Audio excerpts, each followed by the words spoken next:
Any objection? I'll get by Mike. No objection. Okay. So admitted?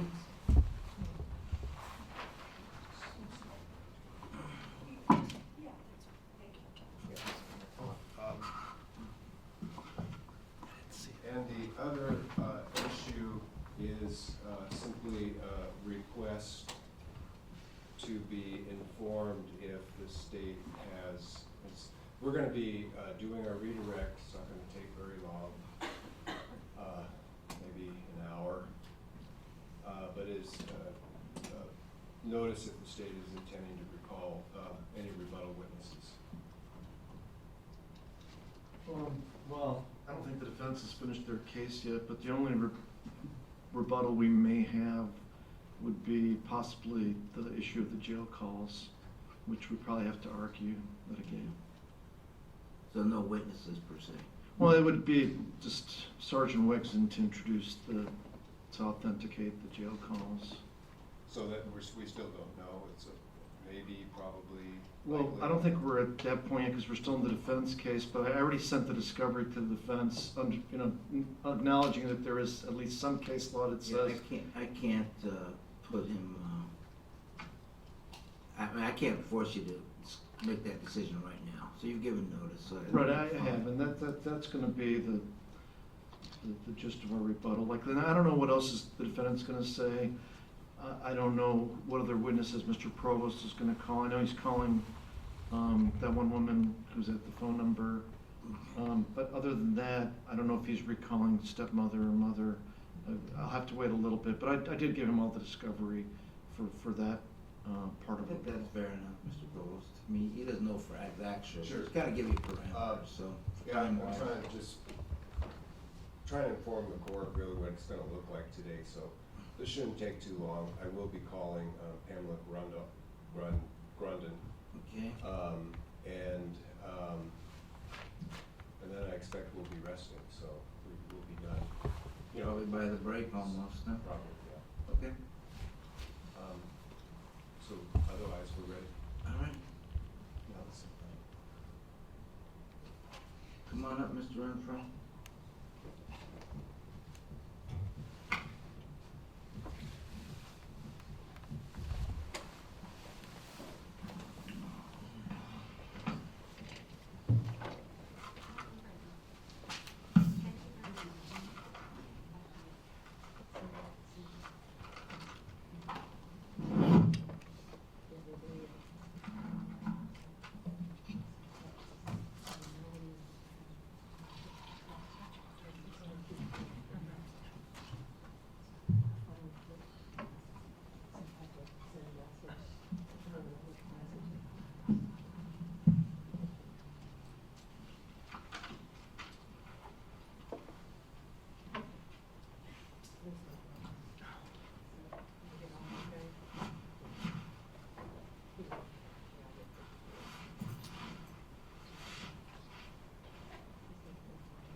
Please be seated, everybody.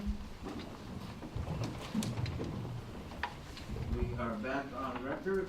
State of Alaska versus Bradley Renfro, 3 PA 162605. Mr. Renfro, you are under oath. Yes, sir. Okay, Mr. Provost, you can begin the redirects.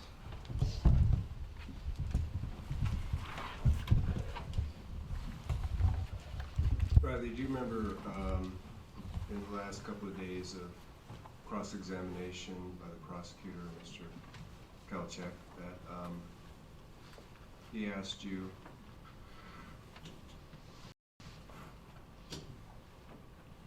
given that you had 2.5 years or so to prepare for trial, given that you had received all the discovery in the case,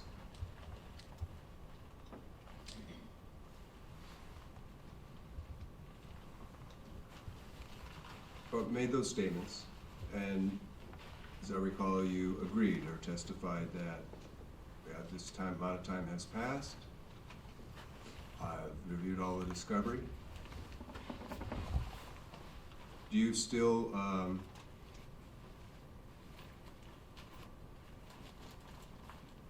have you been informed otherwise that would make you change that question?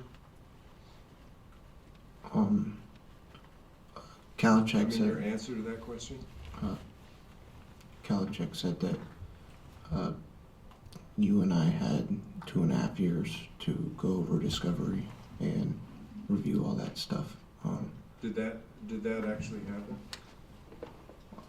What I didn't understand he was talking about you. He didn't say anything about my other attorney. When I had Joe Vandermark, he gave me the first 800 pages of discovery. All right, And so let's hold on there. How long was Joe Vandermark your attorney? a year.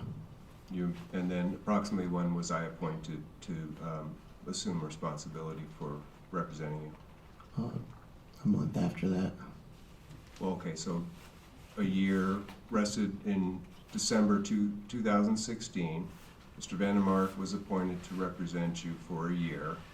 And then, so that brings us up to the new year, 2018. Yeah, 2018. And that's, you're saying that's when I was started representing you was in early 2018. Yeah, right. roughly. Approximately how many consultations did you have with Mr. Vandermark in 2017? 3. And approximately how many consultations did you have with me as your new counsel in 2018? Like 5, 6. Were some of those actually just at court for status hearings out in Palmer? Yeah, we only went over discovery.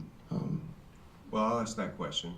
So did that 5 or 6 contacts include some status hearings in Palmer? Yes. Okay.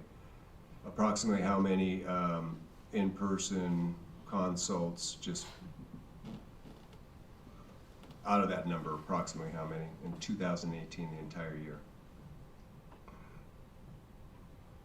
Maybe 3. All right, and if you recall,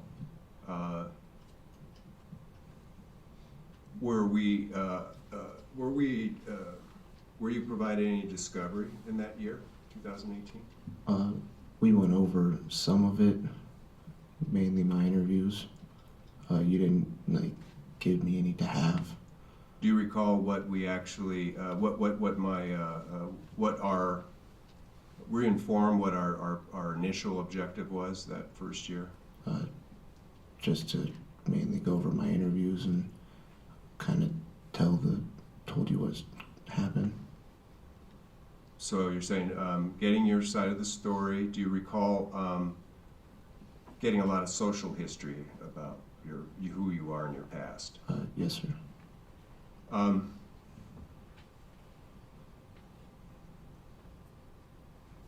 Now, in 2019, leading up to this trial,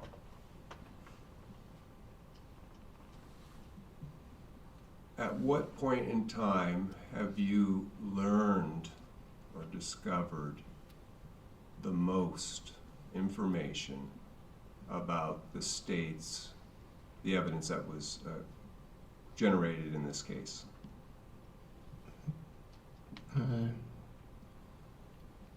Maybe a week before trial. I didn't realize that there were over 100 discs and flash drives with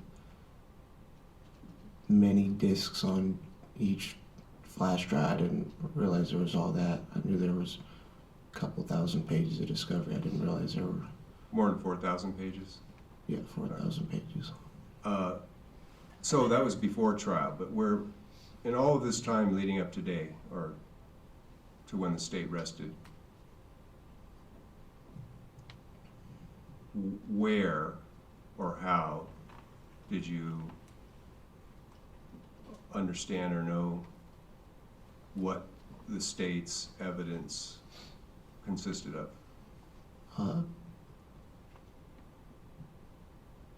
I knew what the discovery was, but when I'd seen the exhibit list, mostly is when Was it the trial itself? when I came in and seen the exhibit list. All right. There could be a lot of details to fill in to explain those questions, but it's really not necessary. The point I'm asking is that line of questioning about two and a half years to prepare, having counsel, having reviewed all the discovery, which you now know is more than 4,000 pages of paper, 100 discs, CDs, DVDs, and thumb drives. And that you really learned a lot more in the end about the full extent of the state's case here at trial, right? Is that what you're saying? Okay. Sure. So the question is, the narrative that you have produced, or that you have told this jury, as Mr. Kalachek refers to it as the fourth story.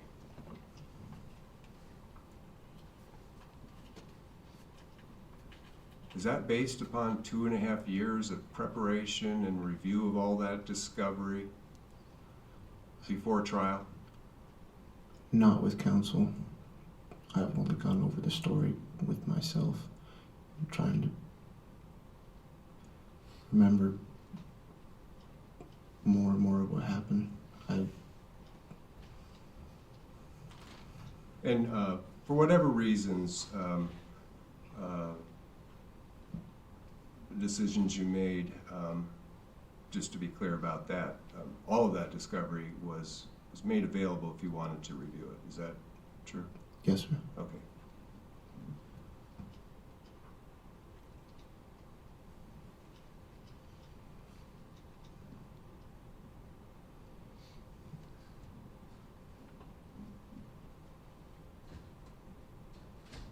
And before, as you say, a week before trial, or of course throughout the trial, but had you sat down and studied the transcripts of the 3 interviews you had with law enforcement on 11/26, 11/30, and 12/6? Yeah, we went over them. Before, a week before trial, are you saying? Oh, no, we've looked at them.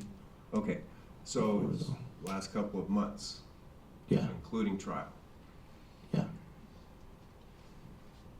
But prior to the last couple of months, did you have an opportunity to tell me your side of the story? Yes, sir, we went over that in one of the consultations.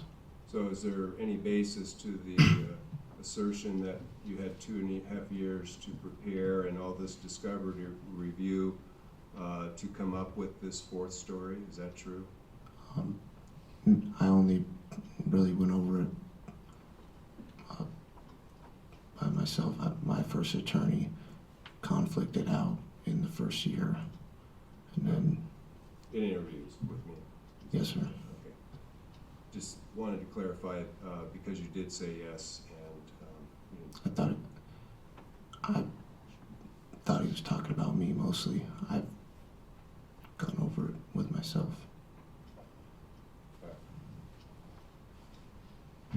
and I think you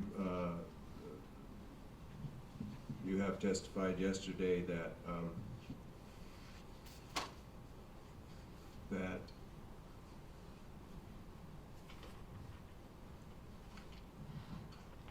on, thank you, on 11/26/2016, where in that first interview, remember when you were pulled over, Yes, sir.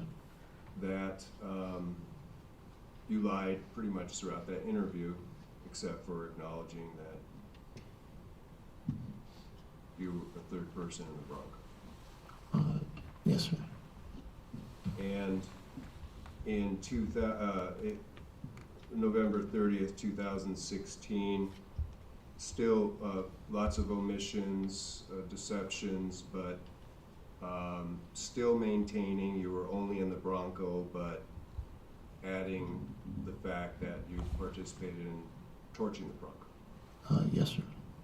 And then in the December 6th interrogation, you disclosed a lot more, but most of it was deception as well, Yes, sir. starting with everything Eric said was true. That was true. And then ultimately in that same interview, naming Eric and Dominic as the principals. Dominic as the driver, Eric did everything else. And that Eric, and that who was the one that pistol whipped It was David? Eric in And the who was the sixth. one that shot? Eric in the sixth interview. All right, so were all of those lies? Yes, sir.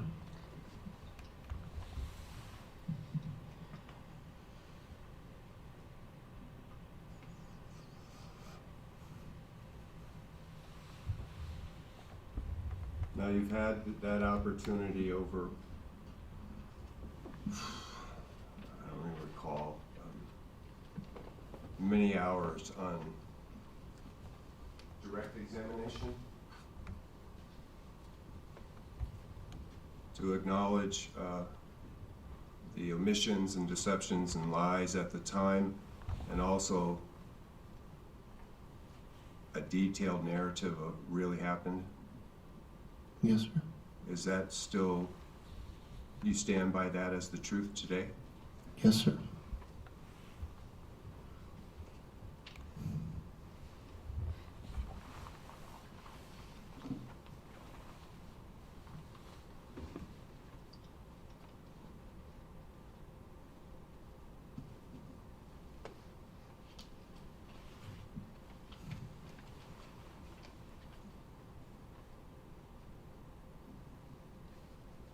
Now, yesterday was quite a bit of testimony about this video where Dominic Johnson is clearly seen and talking, right? It's about 9 seconds.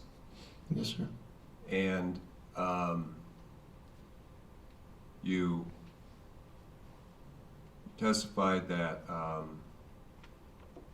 first time you heard of that evidence was that it was discovered during a prior trial in the fall of last year. Yes, sir. Had you ever seen it before you saw it in trial here? They played it on the news once. I barely Okay, caught what they said in the video. all right. And when thoroughly cross-examined about it, and seemed to be the testimony was, well, I don't remember,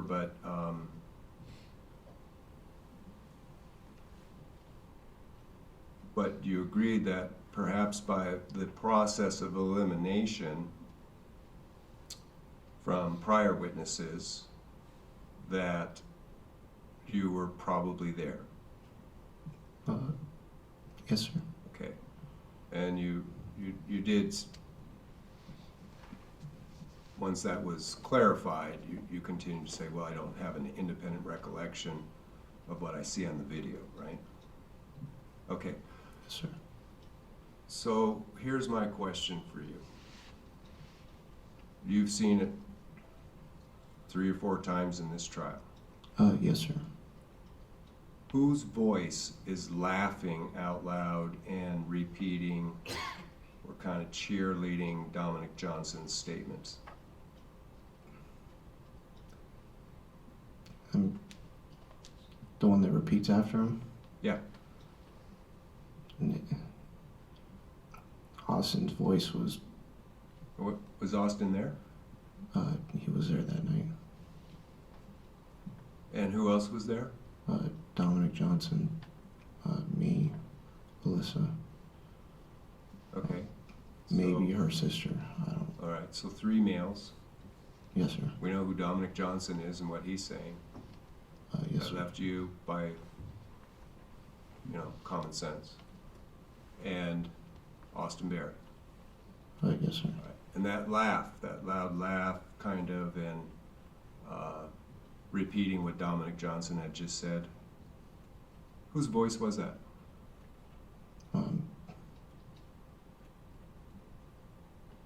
It sounds like Austin.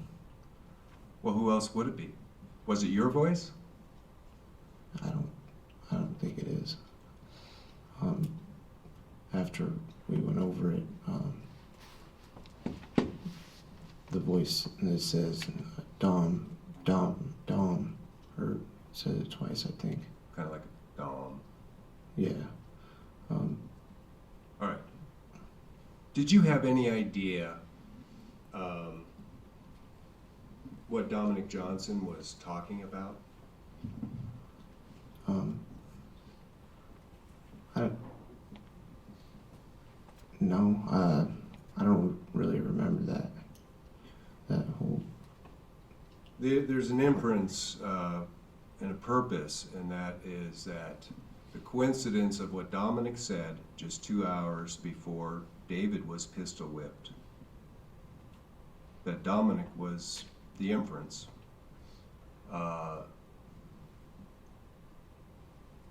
That he may have been talking about hurting somebody, that being David Grunwald. Did you know that at the time? Nobody said anything about David Grunwald until he until he came into the garage at Eric's. Did Dominic Johnson, Eric Almendinger, or Austin Barrett at any point in time before David showed up at the garage let you in on any kind of plan or indication that they hated David so much that they planned to hurt him or rob him or kill him? No, that video I think is just taken out of context. Really, Well, is that it's a reason? Would you say it's a reasonable inference that that video is taken time-wise, just a couple of hours before David was assaulted? Yeah, it's a reasonable inference. Right. And do you have personal knowledge? You stated that you don't have personal knowledge of any plan or David being mentioned or any association from what Dominic said at that time about what 5:30 on 11/13 in the shed you were staying in, right? You don't dispute that? No. No. So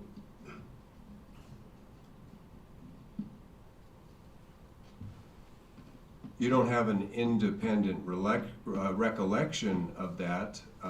Even after you've seen it, do you remember do you have an independent recollection back then that that 9-second, do you have in your head, I remember that 9-second period of time where Dominic's rolling a joint and making this statement? Do you have any independent recollection of that? No, wasn't significant.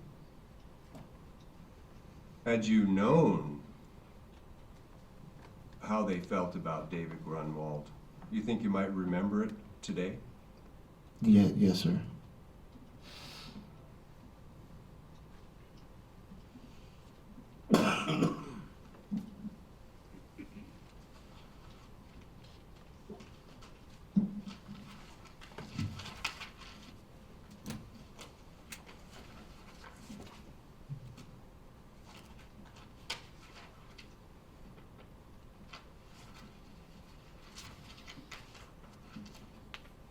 All right. You have quite a bit of experience consuming cannabis, right? Testified about it yesterday. Yes, sir. You testified that you smoked it when it was available. It wasn't every day, but when it was available. Is that right? Yes, sir. You didn't grow it. No, sir. Did you have money to purchase it? No, sir. So, was it, when you did have opportunities to consume cannabis, were there many sources, or was it primarily when you were with Almendinger during that period of time you were associating with him? Sometimes other friends would have it. Other friends being outside of Dominic Johnson or Austin Barrett? Or? Yes, sir. Okay. Now, there were a lot of questions about getting high, getting higher to even the point of hallucinating. If you know, either from personal experience or research, is it possible, is it true that a person who uses, especially regularly, if they just kept smoking joint after joint after joint, there's no end to how high they get? I'm gonna object this to research unless he's qualified. I asked his personal experience or if he's, You can base it on personal experience. I have no problem with that, unless he wants to qualify his client as an expert on I mean, marijuana. and there's lots of literature and news in the last few years that educate the public about marijuana and what's good about it or what's bad about it, or just about the risks associated with using it. Yeah. But he So- can give his personal Right. knowledge. Like, Personal experience. So go ahead. I'm not necessarily, but my understanding is a layperson can give an opinion if they have a basis of knowledge. But They have a basis of knowledge. Yeah. so, is your experience that you just get higher and higher and higher, or that you maintain the maximum high you're going to get? Really depends on what you're smoking. So, Go ahead and explain. Depends. like marijuana, the bud form, you have to smoke a lot of it, depending on what kind it is, or Sure. Different levels of THC. You mean. Depending on your tolerance. But if you only smoke a little of it, you're only going to get a little high, but if you smoke a lot of it, you get high to some extent, then after a few hours it kind of wears off a little bit. You smoke more and you get higher again. Is there a ceiling at some point? You say you get higher and higher. You get high, but then it wears off. You smoke again, you get high again. does it ever reach a ceiling, or does it result in, as suggested, that you can just get so high that you can start hallucinating on cannabis? Well, I'm gonna ask to be more specific. Are we talking? Have you ever? Are we talking about marijuana in the joint form? Are we talking about oil? Are we talking about dabs? Are we talking about edibles? It doesn't matter. I mean, it doesn't matter. Well, It's just that when you talked about dabs, you testified it's so concentrated, you smoke a lot less of it than you would flower or bud. Is that right? Yes, sir. Okay. The key question here is there a ceiling on how high you can get on marijuana? Do you know? I don't. Do you personally that have a I've been- ceiling? Have you ever been? You got as high as you get, and then smoke more, and you just keep getting higher? Is that your experience? No, at some point you just start wasting weed or wasting the marijuana. After you get so high, it's redundant to keep doing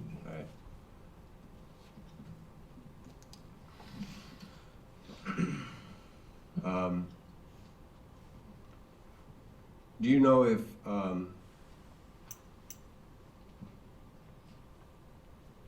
one of the consequences of smoking cannabis is loss of short-term memory? it. Short-term memory? Mhm. Yes. I think it is, yes. Now, is alcohol, when you consumed alcohol, especially hard liquor, shots, is that a different kind of high? Yeah. Have you been impaired to the point on alcohol that whether you were unconscious or not, that you experienced a blackout and there might be a couple hours or however amount of time you don't remember? Have I experienced that? Yeah. Yes, sir. So now you talked a lot about being too drunk on 11/26 to remember 90% of that evening. Do you remember telling? Yes, sir. Was that a lie? Yes, sir. And at any point that night, did you drink so much that you blacked out or couldn't remember what took place? No, sir. And as far as the effect of loss of, for chronic use, short-term memory,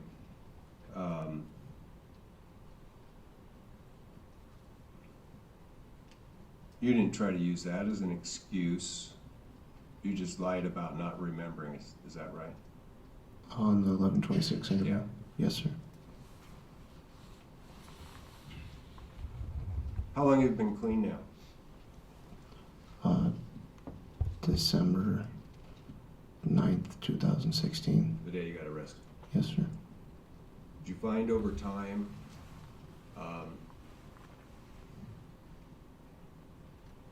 you started recollecting in more detail what happened on the night of 11/13/2016? The longer you were sober, did you find yourself remembering more details more and more over time? Yes, sir.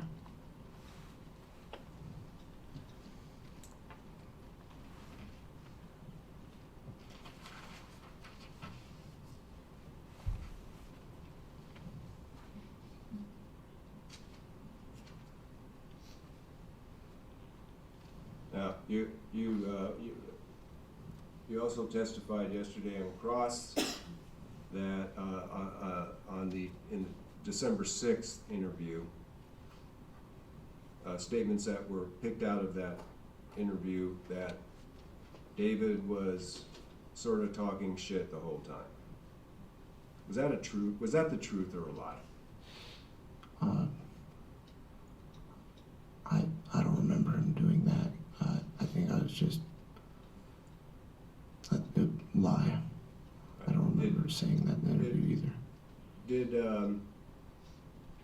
Before that night, did you ever, you testified you you could recognize David, and I think you said you may have one time been at a party, maybe at Allmendinger's with him. Did you ever socialize with him outside of recognizing him, you know, from school or whatever? No, sir. Did David ever say anything that offended you? No, sir. He didn't say what you testified that, oh, you're the kid that got raped. I think I just made that up. Did you make it up, or did you hear from Allmendinger or Johnson or Barrett, if you remember? No, I think I just made it up, and then And that was if you recall, in the interview being asked that? no, that's why when we reviewed it and listened to it, I kind of, Okay. I don't remember hearing it. All right. So you don't have an independent memory, but the truth is he never said anything like that to you. Do you have any reason to dislike David Grunwald? No, sir.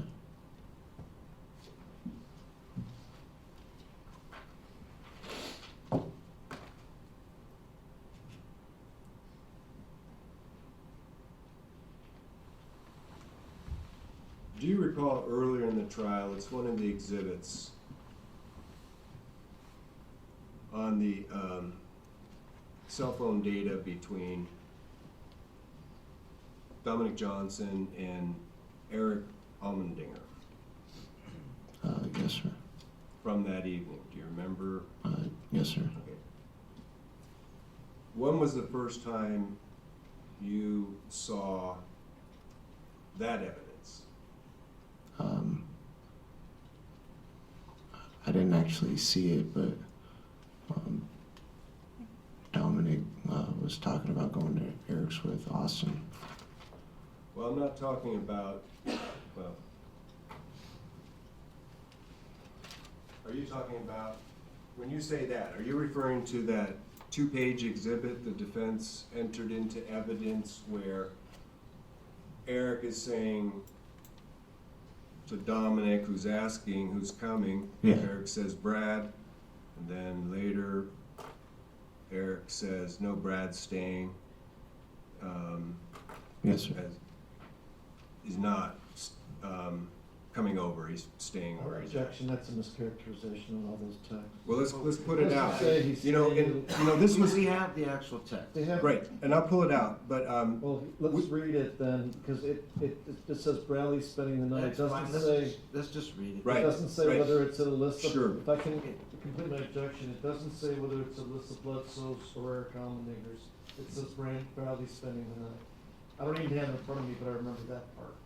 So it doesn't specify where he's spending the night. So the characterization that he was intending, The objection's granted, he needs to Thank be you. accurate in what. yeah, and I will.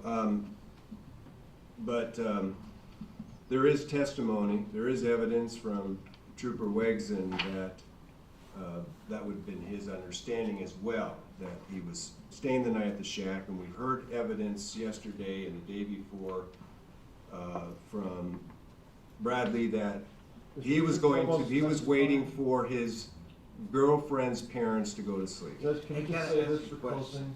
closing? Mark, I ask a question, Mr. Provost. I'm gonna get the exact exhibit out, the texting, Okay, go ahead. and refresh his memory.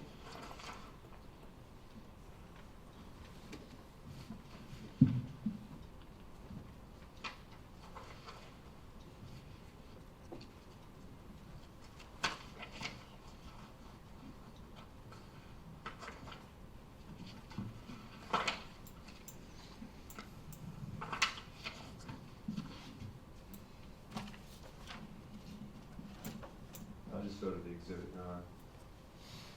Send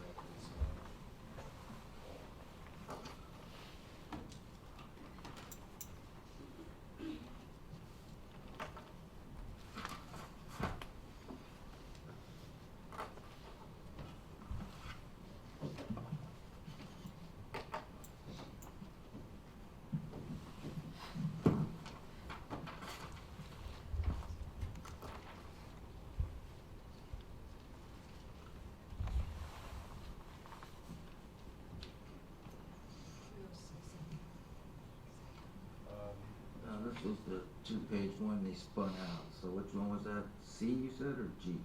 C you Oh, said? no, I'm looking at the, that's not what I was referring to, Your Honor. It's a state's exhibit.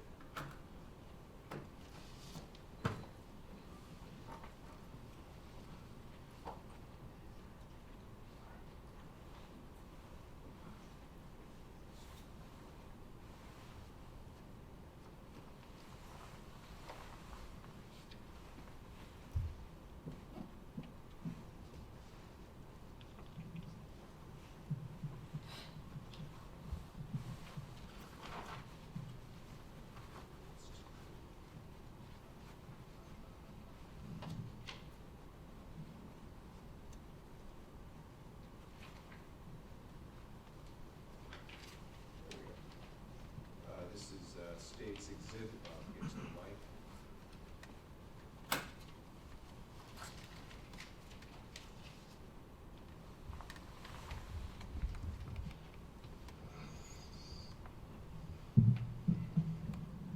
So what number was that again? For the This record? is the state's exhibit number 280. Okay, what page? And it's titled, these are the communications messaging between Johnson and Allmendinger on 11/13/2016.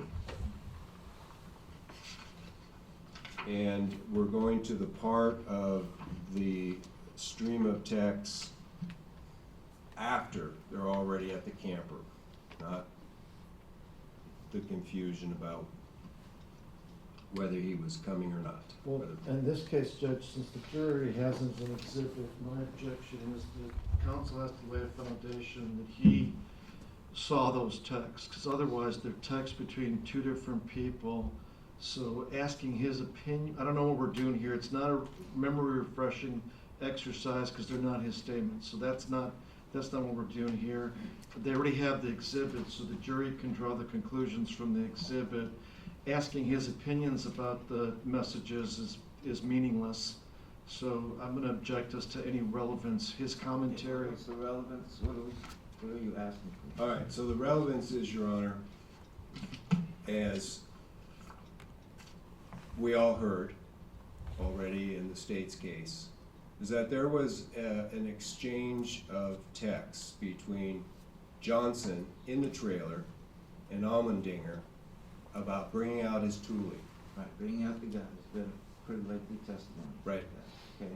Eric, do you remember that stream of communications from sitting here in this trial?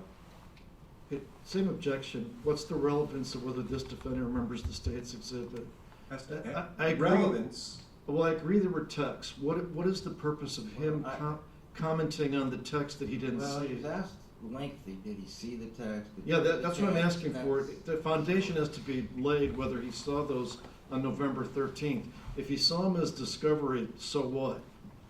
You know, So, we're all seeing them as, I can easily lay a foundation. That's what I'm And the asking- relevance that's will what I'm be asking for. obvious when I Okay, ask him. that's to- what I'm asking for, Judge, and I'm curious to know whether he was involved in those texts too, but the foundation has to be laid. So, did you see evidence that was presented on the screen of messaging going on between Dominic Johnson and Eric Allmendinger? In this trial? Yes. Yes. Do you remember the messaging about bring that toolie out, or bring my toolie out? Okay, this is my objection, Judge. Maybe counsel didn't understand. Oh, I We all saw this in the trial. Right. So everybody's seen it and it's an exhibit. Well, Just- is he gonna finish the question with No. whether he's ever seen it before? Is that what? Well, we're that's going? what I'm You wanna know saying. what the relevance is now before we get to the question? No, the magic question for foundation is, did you see Dominic Johnson text those things on November 13th? If you saw it in this trial, it's not relevant. His opinion of it in 2019 is not relevant. If it's the issue of whether he was intending to stay at Alyssa's, just ask him the question, was he intending to stay at Alyssa's? But having him interpret text of two other people is not relevant at this time. Just to refresh his memory of the evidence. Here's the relevance, Your Honor. Just tell me what the relevance. The relevance is, you have Johnson and Allmendinger discussing this plan, Right. and the timing of it is when David was in the camper, and David, as it got urgent, need it now, don't worry, you know, you won't be implicated. David was in the bathroom at the time, the texting got, it's urgent, I need it now. So, the relevance is whether Bradley Renfro had any knowledge about this texting. Well, I think that's what he's, that's the Right, question. that's what I'm saying. Okay, go ahead and ask him that question, that's Right. fine. So, do you remember that exhibit where there was an exchange and it got urgent, I need that Thule now? Paraphrasing, but that's essentially it. Yeah, I saw it on the TV. Were you aware of that? Did you see it on their screen, on their screens? Did you know what they were communicating about? No, sir. Now that you've seen it, did you know of any plan at that time, moments before that backpack was brought into the trailer, that there was a plan to assault David? No, sir.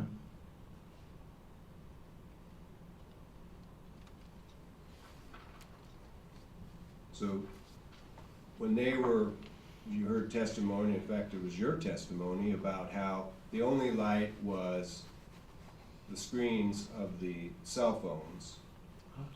Yes, sir.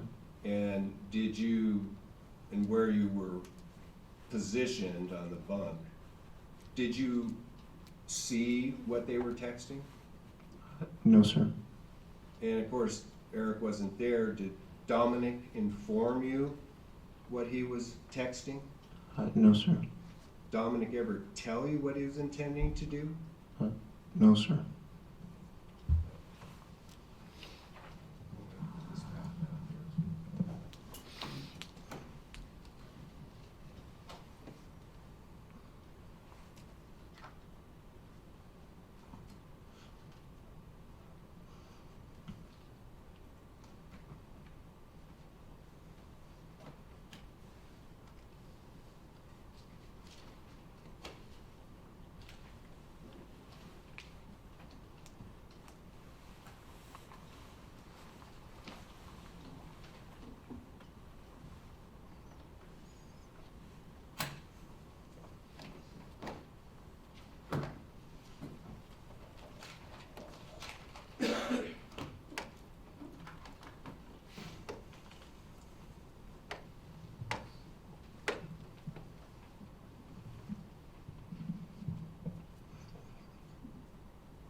So you've already,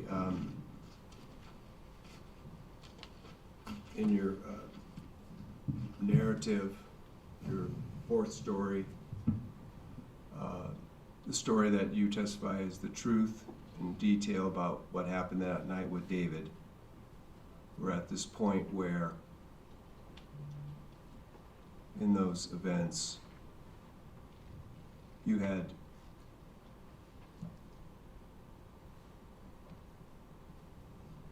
no reason to dislike David, Objection, leading his client. laying the foundation for the next question. It's still leading.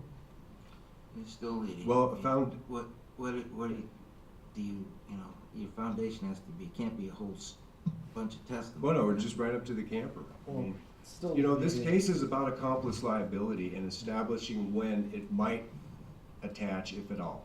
It's still his client and he's on redirect. He doesn't get to lead his own client.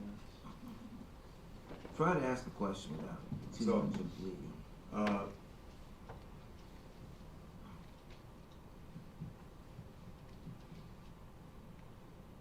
David gets beaten in front of your eyes. Yes, sir. And you testified already, who did that? Who did that? Yes, sir. Who did it? Dominic. Who told you to help David get up? Dominic. And when you did so, and who told you we're going for a ride? Austin. And you testified you did help Dominic get up, right? I helped David get up, yes. I mean David.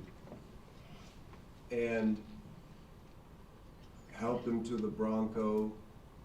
Leading. Is that what you testified to? Yes, sir. When you engaged in that act, did you, in your mind at that time,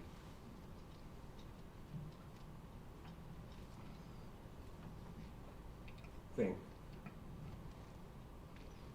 that you were helping David get in a Bronco so that it could be driven off to a remote location and murdered? No, sir.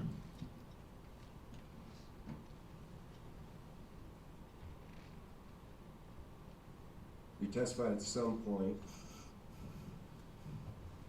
that became clear that in your mind at the time, they were looking to kill David. Yes, sir. When you suggested going to Coal Hills and then Jim Creek, in your mind at that time, were you suggesting those locations as good places for David to be murdered? No, sir.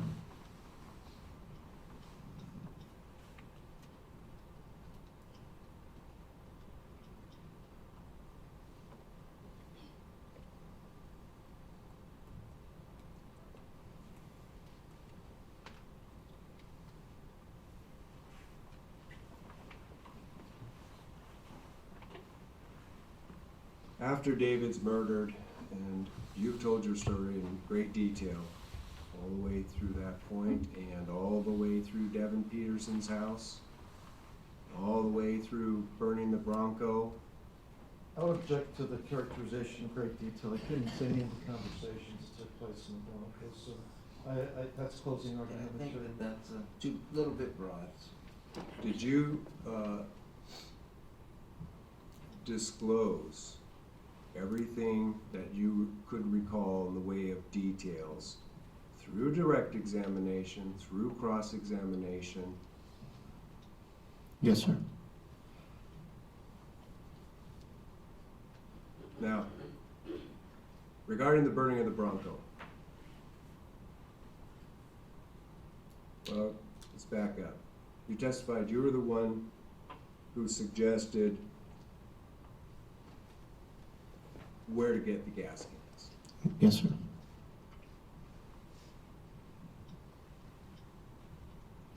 So, at that point in time, in your mind, was that your intention that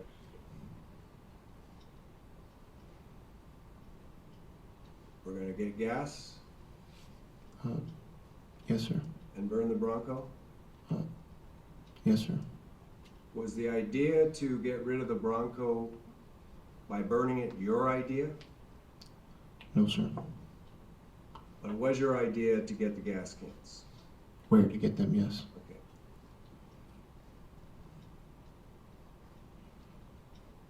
Okay. At the time,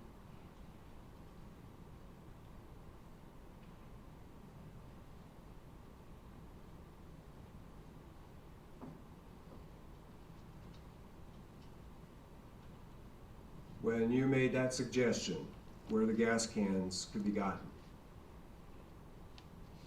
was it your intention to be involved in burning that Bronco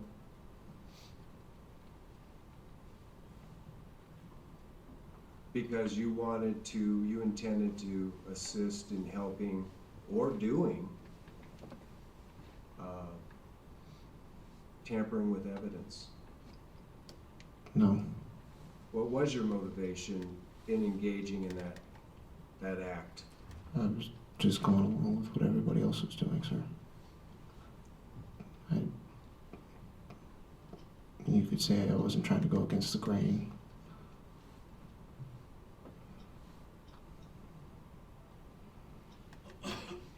Would you call that a motivation? Yes, sir.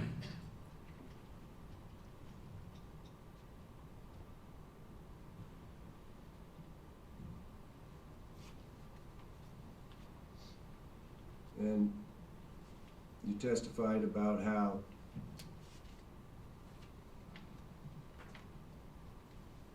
eventually you got to the gas station and you walked in and you bought the gas. We saw that on video.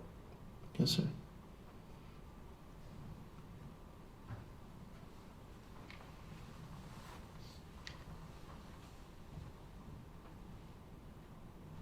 Let's back up one step.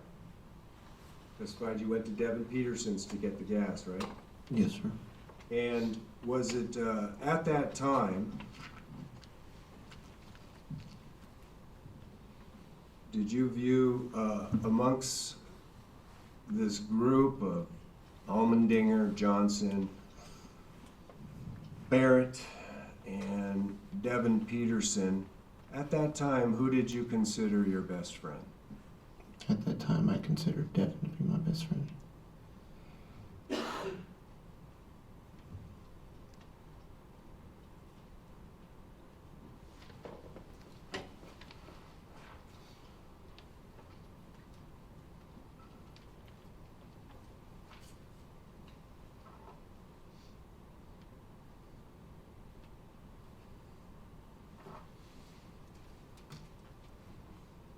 You could have gotten gas cans in a number of places. Why did you choose Devin Peterson's place to get the gas cans?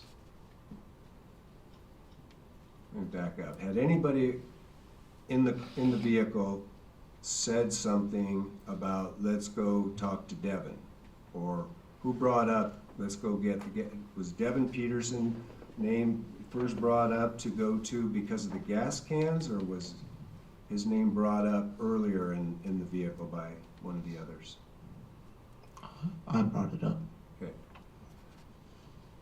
So why Devin Peterson when I could have gotten the gas cans a lot of different places? Steal them, whatever.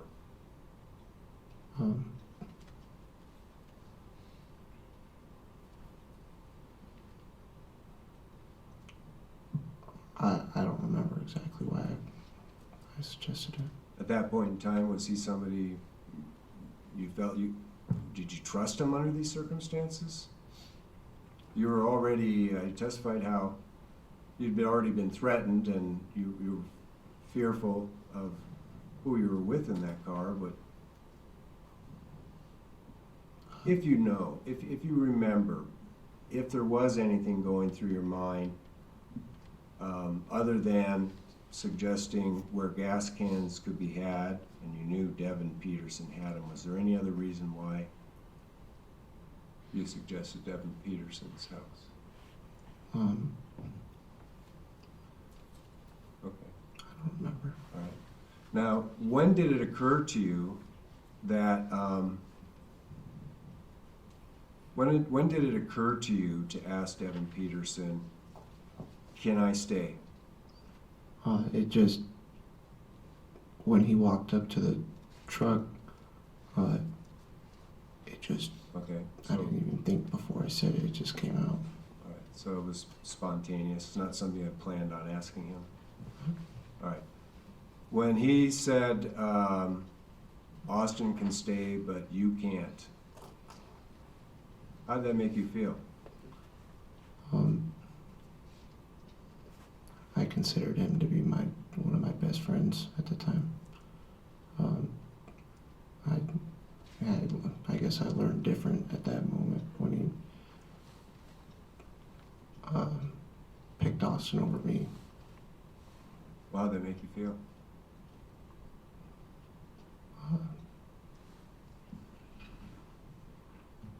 Betrayed.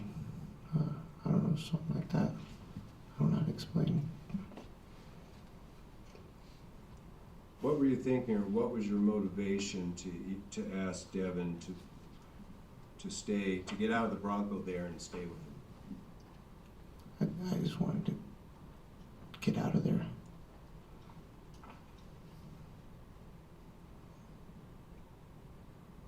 Did you think Devin was going to be able to protect you somehow from the others?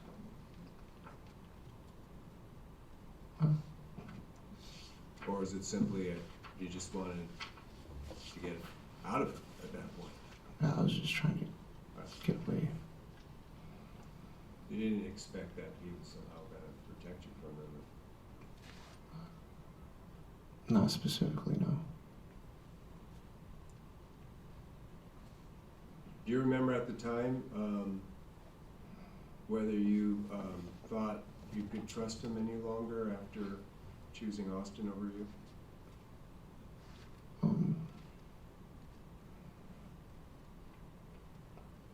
Somewhat.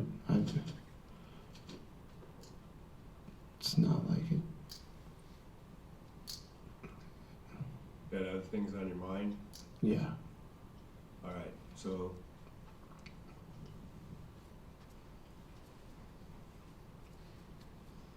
at what point in time, in your mind at that time, did it occur to you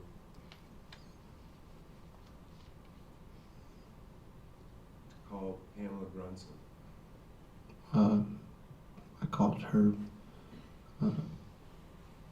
when we were going up the Meadow Lakes loop. Was it one of those spontaneous things, or were you thinking about beforehand some other way I can get away? When we went up the road, it's one of the houses back there, so early on that road, Is that when it occurred to you? yeah, I asked Dominic to use his phone to call Alyssa. Right, okay.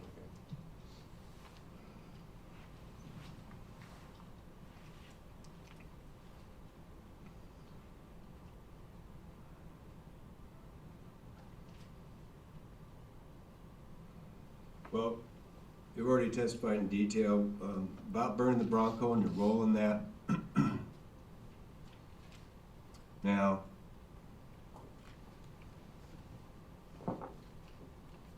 about the cab drive and about the walk back. Once the cab dropped you off, did you at that time think,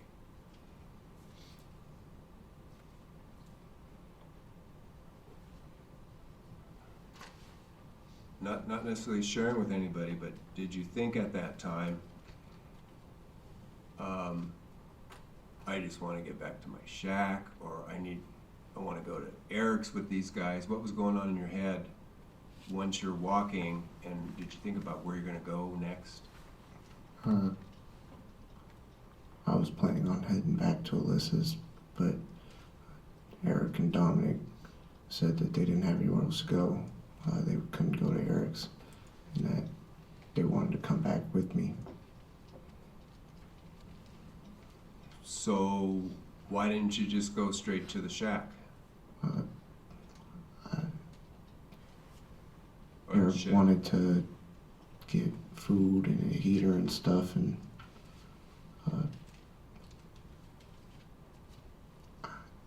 Who wanted to? Who said? Eric wanted to go to his house and get food and heater and weed and stuff. So Could you have said, one other question first. Which location was closest in proximity to where you were dropped off? Could you have walked to the shed on Alyssa's first, or was it closer, or was Eric Allmendinger's house closer? I think it was on the way. Okay. I don't know. could you have said something like, well, I'm gonna head to the shed, you know.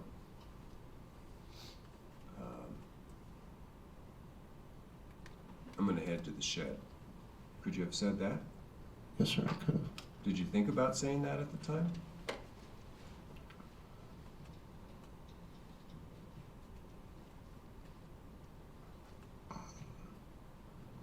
I don't specifically remember.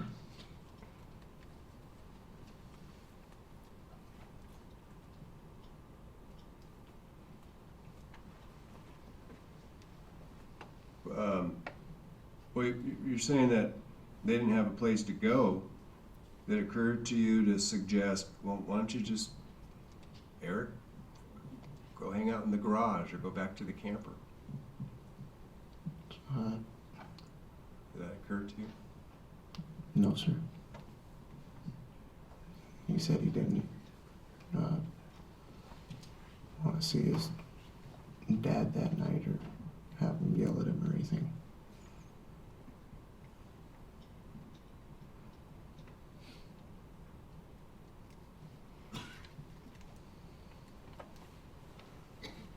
These associations the jury heard a lot about for the next couple of weeks or more before you were finally arrested.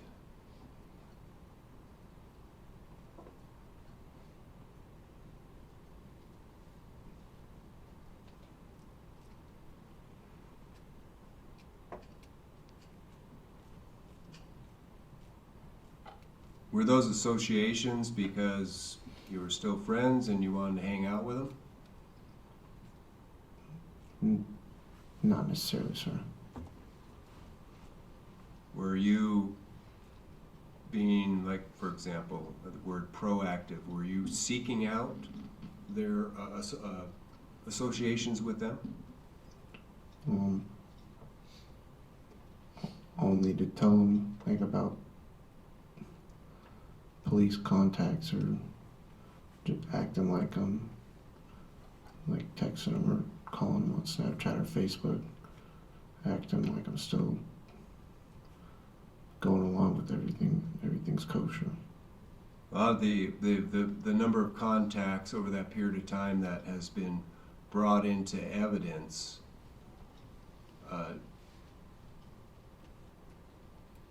do you recall which one of those or more where you initiated the contact with them versus the other, the opposite? Can you repeat recall? the question? All right. You're having multiple associations. It's in evidence, all right, afterwards. Yes, sir. The partying afterwards in the shed, the hotel, the Thanksgiving, walking to Allmendinger's house after the 12,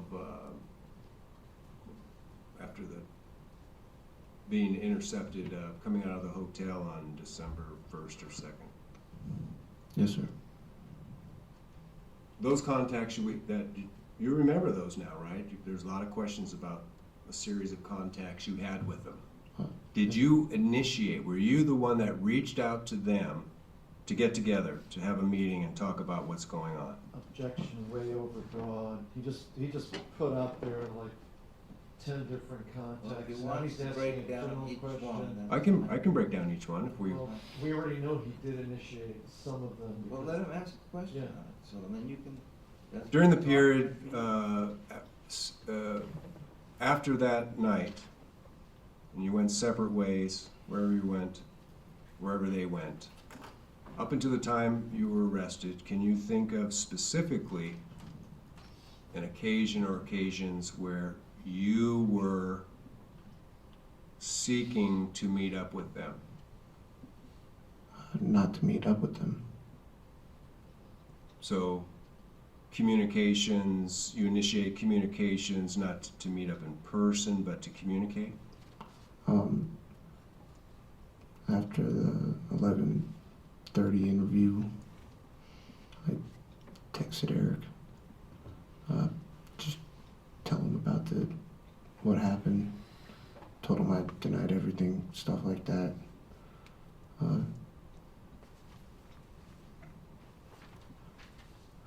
I, maybe a couple times to let them know that nothing new has happened. I don't remember specifically conversations. All right, so you initiated at least that communication or communications by technology or electronics, but do you recall ever initiating, hey, let's get together in person and hang out or talk or whatever? No. And during that period of time, do you recall instances where you were contacted for meetings in person by Eric Almendinger, Dominic Johnson, or Austin Barrett? Austin, so most times he would text me through Dominic's phone. To what? To meet up? Yeah. Or just to check in. Okay.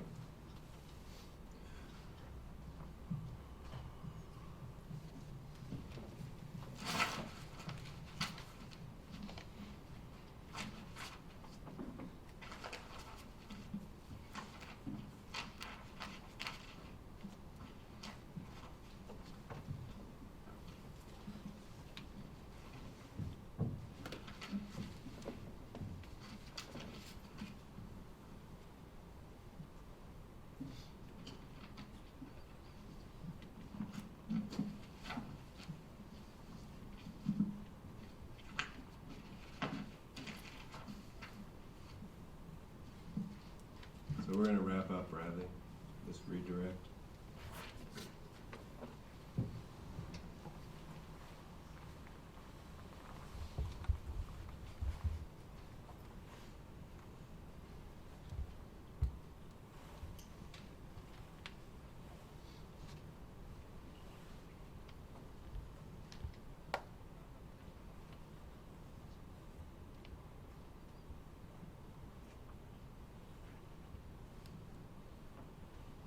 Did you assault David Grunwald with a pistol and pistol whip him? Asked and answered on direct and redirect. I will sustain that objection. He has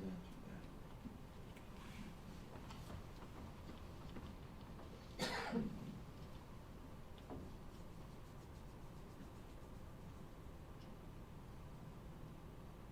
Who pistol whipped David Grunwald? Asked and answered on direct and redirect. Sustained, he's asked that, answered that. Who shot David Grunwald? Asked and answered in his court Sustained. story.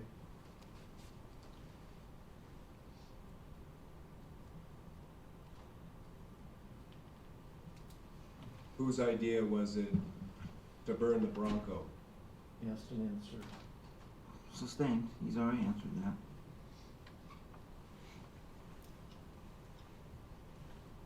Whose idea was it to clean the trailer of the blood and the mess in there? Eric's. Okay, go ahead. Asked and answered on direct examination a few days ago. Sustained, he did cover that. Bradley. It's been asked and answered. Your answers previously on direct.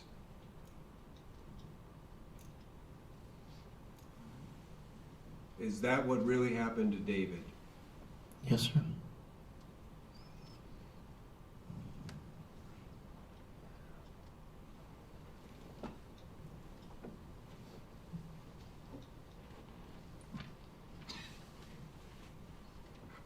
Did anybody force you to tell this story?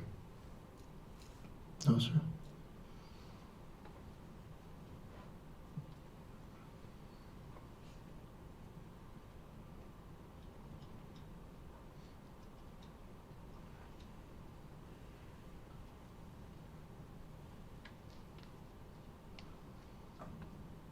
Did you know what it would look like for you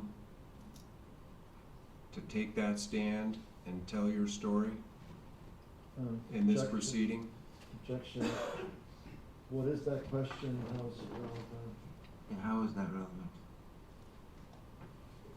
If he knew he was going to be scrutinized in cross-examination and have his story discredited over a couple of days, would he have still come forward to tell this story? Like, does he know what a trial means? I don't think that's relevant, so. He took the stand. It was his right to do that, and he did, so. He served his constitutional right. Anybody force you to take the stand? No, sir. Why did you do this? Why Asked did you? answered on direct a few days ago. I sustain that he did answer why.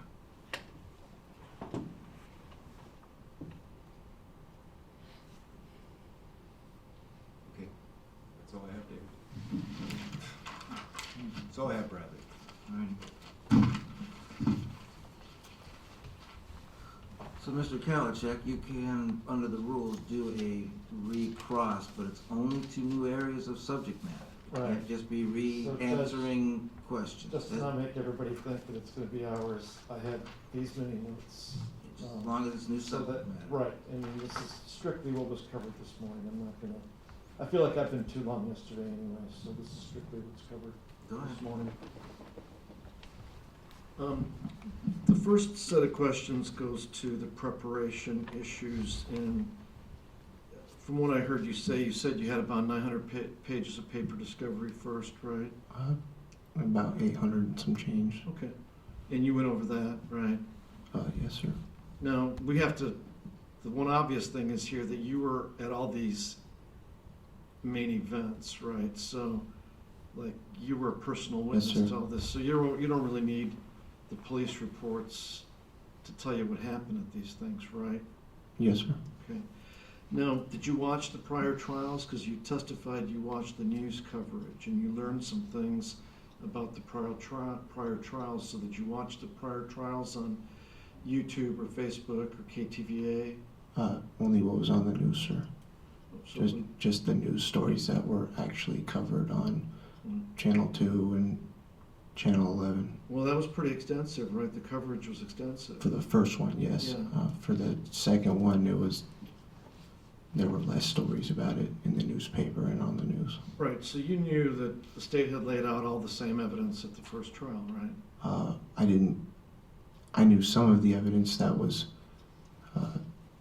produced. Not all of it went on the news, and not all of it went in the newspapers. So you saw stories of of Elmeninger's trial. That was covered pretty extensively. Now, the second one was covered too, so did you continue to watch the news? Yes, I did, but there wasn't as many stories about it. It was almost daily with Eric's, and it was just broad summaries of the state's case. And you said you found out through the news that video had been discovered during the second trial, right? Yeah, right at the end. Right. And I'll ask you about that video, but in terms of preparation, you said that you didn't have like super regular contact with your first attorney, right? No, sir. And a few times with Mr. Provost, right? Yes, sir. And you, of course, know that most of the work that attorneys do, they do at their offices on their computers, that kind of thing. They're not going to be at your side all the time, right? Yes, sir. And that was explained to you certainly by both Mr. Vandermark and Mr. Provost, right? Whenever they had time, sir, yes. Now, you had coaching by your family members as to how to testify in this trial, right?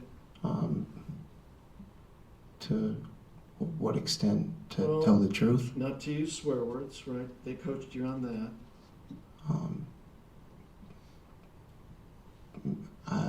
Not to lose your cool, they coached you on that, right? I don't remember specifically. Well, if we during went this over it. trial, your stepmom told you not to argue with me during this trial, right? Because not to be defensive, quote unquote. Objection, Your Honor, this is violation of what you just ordered, and can we approach the? Well, that's not, Judge, that's, goes to preparation and whether he acts this way.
We'll just do our recess.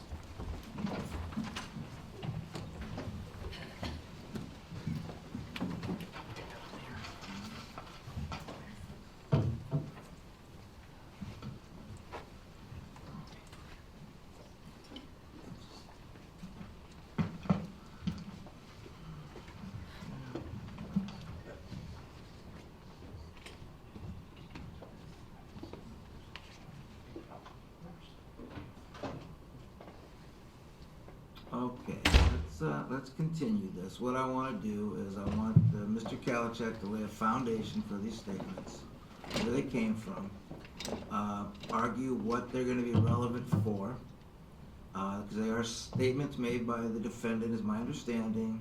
They were like a week ago, or 2 weeks ago, and it's 2 days ago? During the trial. Okay, so there's statements made during the trial, and I need to know what they are going to be relevant for. Are they about the case? Are they, Right. just let me hear them and then I'll hear arguments. Yeah. So let's lay a foundation. And I'll be glad to do that. I was gonna ask the court, can we have like 3 or 4 minutes to Sure, we can take. use the facilities and whatnot? Yeah, we can take a break and come back and do that. Okay, And we're Judge, at I the point think- now where the rebuttal's going to be pretty small. We're about done with you. I think the best way for the court, instead of me describing, we can just play them for the court. Okay.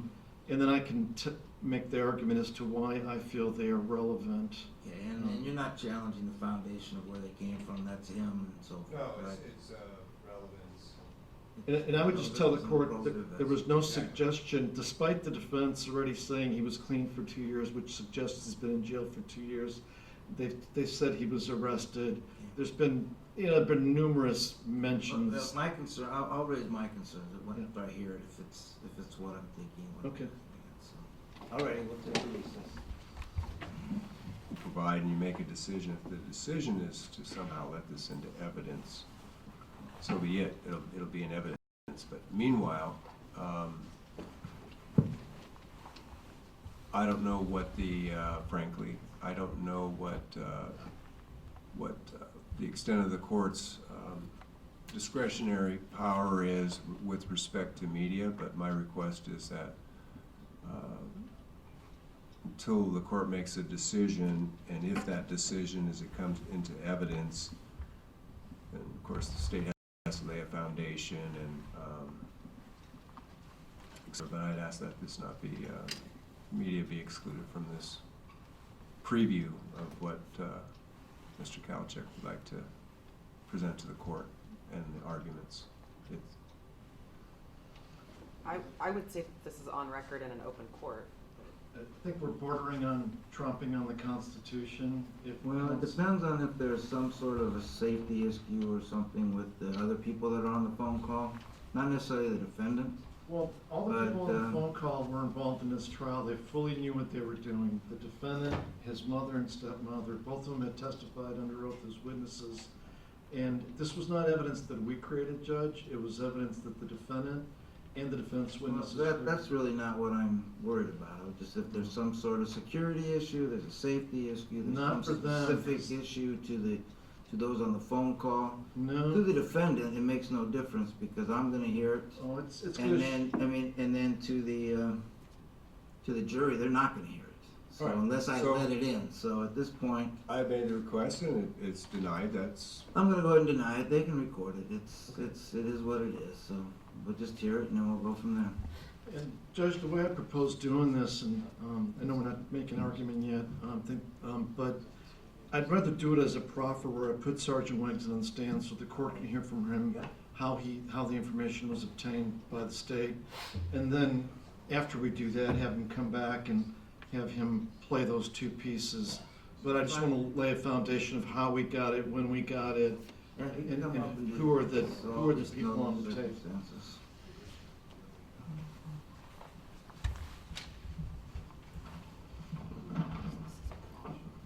This is a proffer, yeah. Yes. You're under oath, you understand that? Yes, sir. And you're just laying a proffer as to what you would be testifying to. Yes, sir. Okay. Thank you.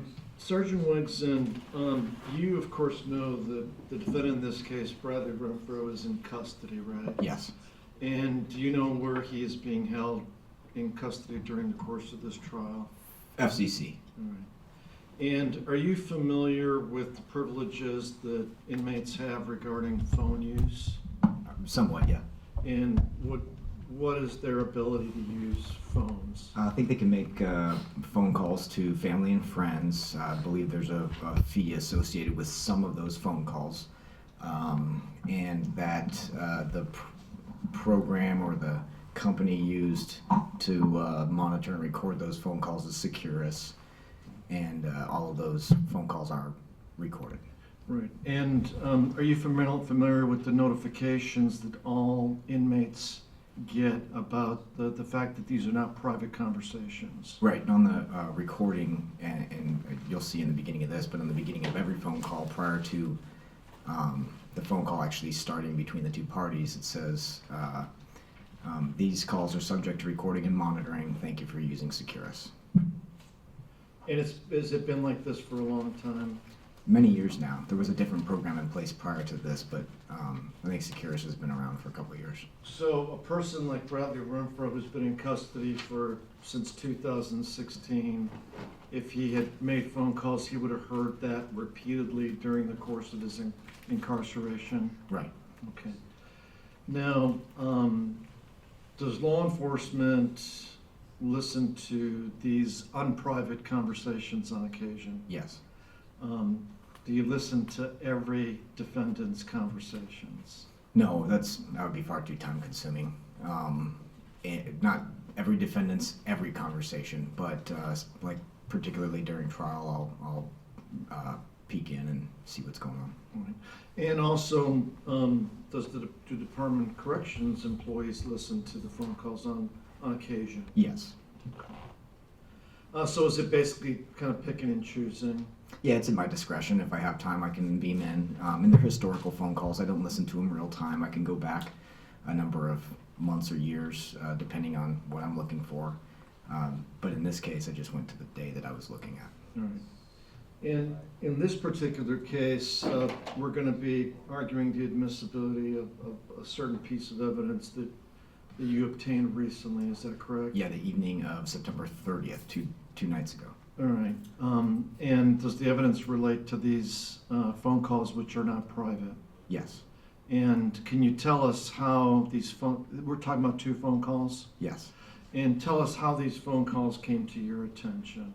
Well, I have an office assistant that also has access to these, and at my direction, she listens to them, not just to Mr. Renfro, but to other related to other cases that I'm dealing with, and she reported back to me that he made a couple of calls. I personally logged into the Securus account that I have, and I personally listened to them. All right. And were these phone calls made by him after court on September 30th? Yes, I believe the first one was made at 16:58 hours, so almost 5 p.m. on the 30th, and the second one was made at about 20:52 hours, so almost 9 p.m. on the 30th.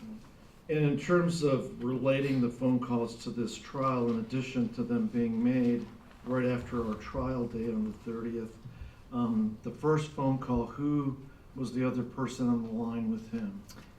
His stepmother, Shar Renfro. And she's in the court right now? Yes, sir. All right, and she was a defense witness, correct? Yes. All right.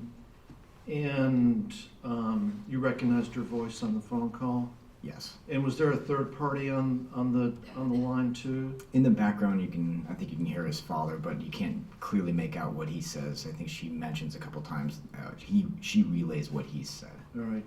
And as far as we'll hear it, I'm not going to get into all the details because we're going to hear the exact phone call. How long is it? The first phone call Yeah. is roughly 5 minutes. Actually, they're both roughly 5 minutes. And does some of the conversation relate directly to his testimony during the course of this trial?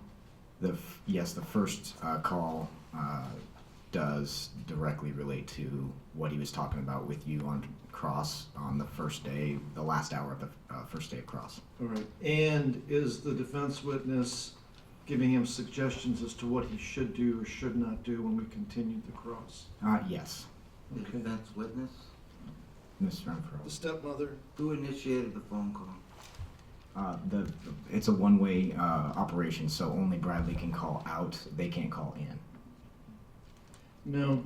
The second, and let me ask you this, you heard him testify that he's changed and is a changed person now. Or is there profanity used during the course of this phone call? Both of them.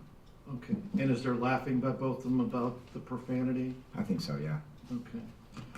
Now, the second phone call, was it on the same evening? Yeah, roughly 9 p.m. that same night. All right.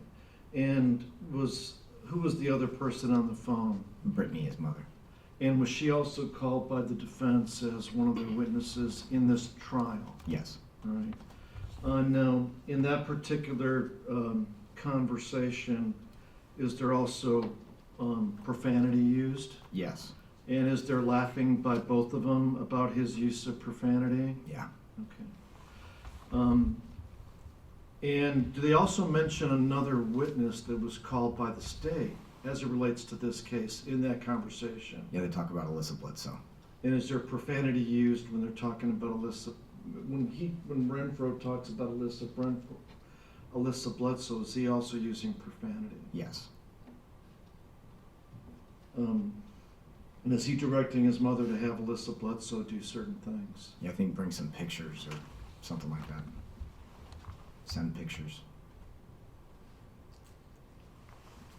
Now, did you somehow preserve these phone calls on a computer or something? Yeah, I'm able to download them as audio files from the Securus account.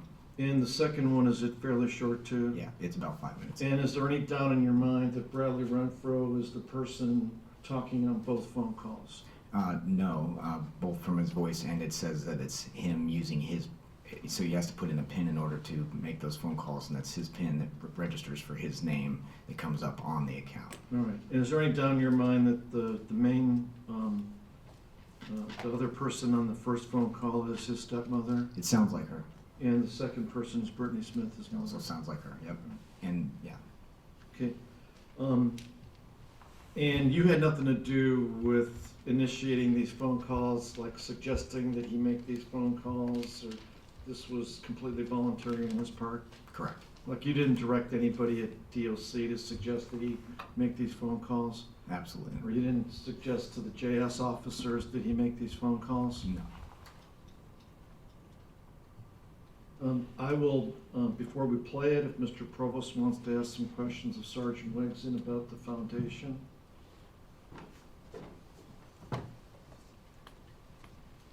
Did Bradley refer to either of the individuals of these 3-minute, 5-minute two calls, as mom or what, you know? how do In you- one, sorry, I didn't mean to cut you Yeah, off. the foundation piece is, on what basis other than it sounds like them, Sure. after a short period of testimony from both of them, that it wasn't other women or whatever. Okay. Sure, I can. Friend or, you know, Sure. how do you know it's, yeah, go ahead. Okay. So specifically for Brittany, she calls him son. So she says son to him. So I mean Sure. that's pretty easy. Additionally, I don't remember Miss Renfro referring to him as stepson. That I don't think that happened. But she did refer to his dad. Your father said, and you could hear him in the background. All right. Fair enough. Thank you. Okay, let's plan. I'm sorry. Can I step down?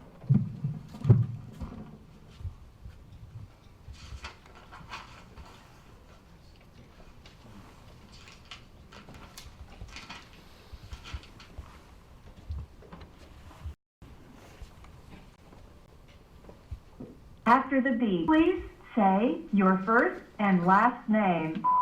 Bradley Renfro. After the beep, please say your first and last name. Bradley Renfro. Thank you. This call is subject to recording and monitoring. You may hear silence during the acceptance of your call. Please continue to hold.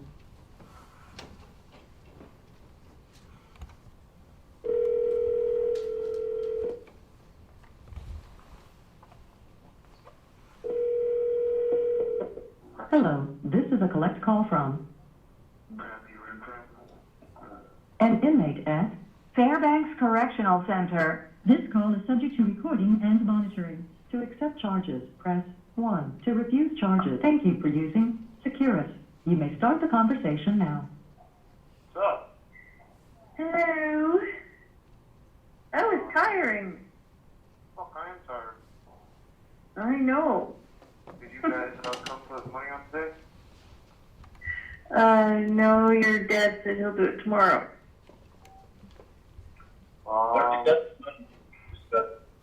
Alright, because we ordered today, that's why last night I was saying that. He says it's too late today. Is it, or are you just going off of, the other executions? No, they told him the hours when we were there Sunday. Alright,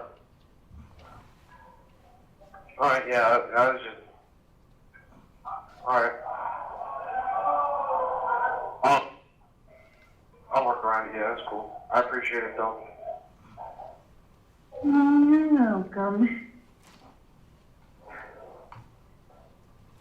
You better do yourself a favor and not challenge the lawyers on lawyer stuff, because you're not a lawyer. Yeah, but I only say stuff that I know is right. You need something to word for word, that's what the judge said. You're talking about what I said that video came in? The judge I'm said, sorry, I'm laughing. Just a minute. I'm laughing because your dad said, yeah, you need to be not so defensive, Bradley. I wasn't being defensive. No, he hasn't seen it yet, but I'm laughing because he needs to take his own advice. I wasn't being defensive. That's what I'm saying. It's just you need to be careful you don't look like a smart man, is all I'm saying. I was being respectful, right? You were getting a little lippy. But otherwise, you did very well, Bradley. I'm proud of you. You didn't lose your cool. You did well. I wasn't trying to, he was saying stuff that was fucking bullshit. I can't just be like, hey, you dipshit, you're fucking lying. I can't say that shit, so I have to say, with all due respect, sir, that is, an exaggeration, you know what I mean? I have to say shit like that. I can't be like, hey, cocksucker. I know. You just need to be careful is all. You did well. Fuck, I thought so too. That's why I was like, well, but I'm just saying when it gets to the legality of things, I know what's right and what's wrong. Stuff I say, I know. I know. If I quote what the judge says, that shit's law. Better ask about it. Well, yeah, that should have pissed me off. Just call him and check in. Well, I'm glad you did, because I can tell you that you did well. There's a few minor things that we're not going to talk about, but you're using your big people words too. I'm proud of you. Yeah. You're sounding very mature up there. Yeah, that fucking cocksucker. Well, you're more mature now. Didn't I just fucking say that?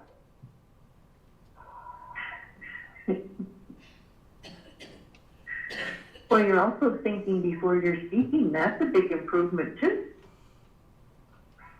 Fuck that. You didn't used to do that before you went to jail. You're fucking funny, huh? Huh. No. Alright guys, I was just calling to check in. I'm fucking tired. I'm gonna lay down now. Yeah. Are you done working? Fuck, I didn't even get to work. I just fucking got back 10 minutes ago. Okay. Well, go take a nap then. Alright, let's go. I love you too. Bye. Bye. The caller.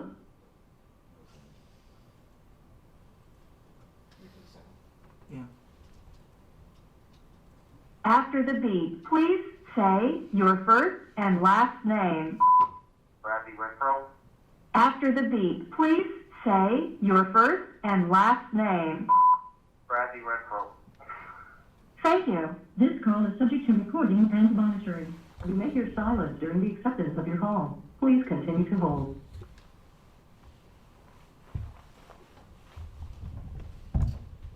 Hello, this is a collect call from Bradley Renfro. an inmate at Fairbanks Correctional Center. This call is subject to recording and monitoring. To accept charges, press 1. To refuse, thank you for using Securus. You may start the conversation now. Hey, son. What's up, Mom? How you doing? Just hanging out. Just hanging out. Yep. Yeah, doing all right, I guess. Yeah. This is the doctor today. Said everything looks good, so. That's You a got good herpes? thing. Nope. Jesus Christ, not again. And that's why I love you, son. Telling me you went to the doctor and they said you had herpes again? Oh, geez. Thanks. I really appreciate it.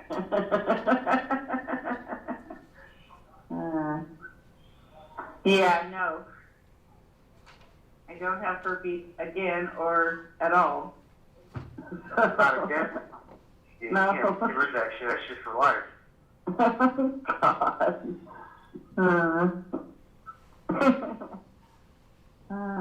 So you're just calling to check in. You did get your books, right? Bradley? What? You did get your books, right? No, you're gonna call the jail. Why? I don't know, I put a cop out in today like, hey, I have my books in. I don't know what the fuck. Call him. Be like, hey, did my son get my books? But they were delivered last Thursday. Yeah, I didn't fucking get them, so. That's why I asked if you had to put one in. I didn't know. I don't fucking think I have to. But Right. I just did anyway because I fucking didn't get them. It was, yeah, it just said they were delivered to Fairbanks Correctional Center. Alright, you gonna fucking call the jail tomorrow or what? I guess I can. Right, hey, I'm Bernie Smith, Bradley Renfro's mom. I sent them books. They arrived. So they were delivered, yeah. They were delivered to the jail, so I was just wondering if he got them. He said he hasn't. That's why I reached out Lori's letters. No? Huh. Yep. Tell her to send some more pictures. Alright, weird that she's, I mean, that you're not getting your mail. It's weird that you're not getting your mail. Yeah, I don't know.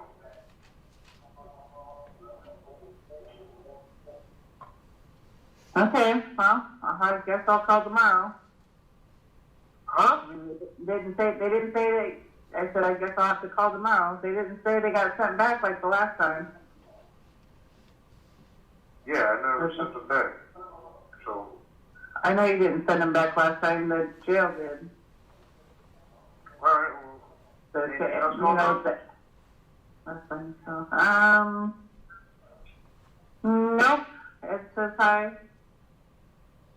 Yep, someone said hi. Saw him yesterday. Yep, Lindsay, she better send some goddamn pictures. She better not ever fucking text you again.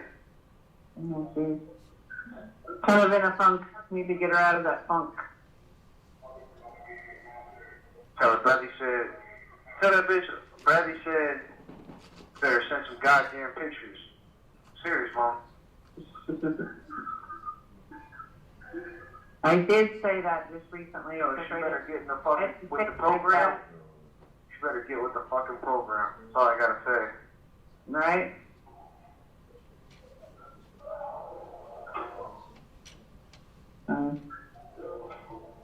Yep, everything else is good. Alright, Mom, love you. I love you too, son. Okay, I will make a note right now to call tomorrow. Do all those things? Yeah. Yeah, you better tell her, listen, she either better fucking... I just told her the other day, I told you what she said, that she's been in the funk and not doing well. Fuck that funk. Fuck that funk? Yeah.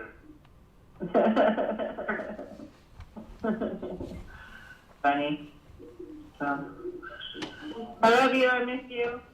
I really do. I will talk to you soon. I guess. Well, whenever you can. Fuck. Fuck. Alright, Mom, make sure you get that goddamn Murphy cream. Yeah, yeah. Alright, love you. I love you too, son. Alright, bye. Bye. Okay, you go first, Mr. Kalachek. Thank you, Judge. Well, to put this into complete context, first of all, the two people on these phone calls are two people who testified under oath in this trial. Now, they didn't really vouch for the defendant's credibility when they testified, though they made themselves out to be good people, and they testified about their struggles with the defendant and his placement and their empathy for him and such. The tapes here show who the real Bradley Renfro is. It's the same kind of stuff he was doing back in November of 2016. And the basic argument here is, if this is not allowed in, and the jury hears about it later, they're going to be angry. Because on the stand, it's yes, sir, yes, sir, yes, sir, yes, sir, no, sir, yes, sir. And then in the tape, it's dipshit, cocksucker, fuck that. That's night and day. They have put his credibility in issue. That's the number one issue in this trial.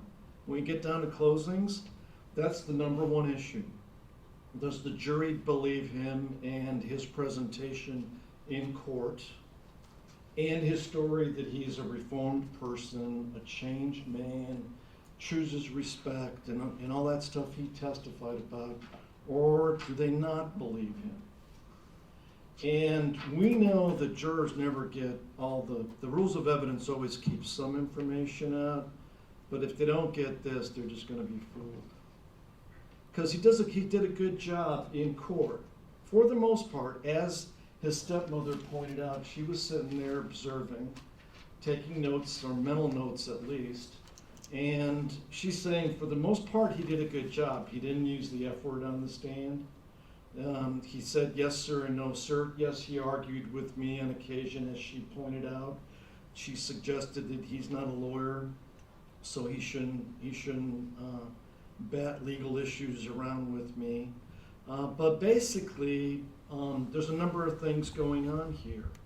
And I should probably predicate it by saying, like, this is not evidence that the state created. Yes, we did, quote unquote, create some of the evidence in this case. Sergeant Wegson asked the Hilo video to be created. He participated in that. We made our charts and PowerPoint. So we did, quote unquote, create some of the evidence by using the evidence that was gathered.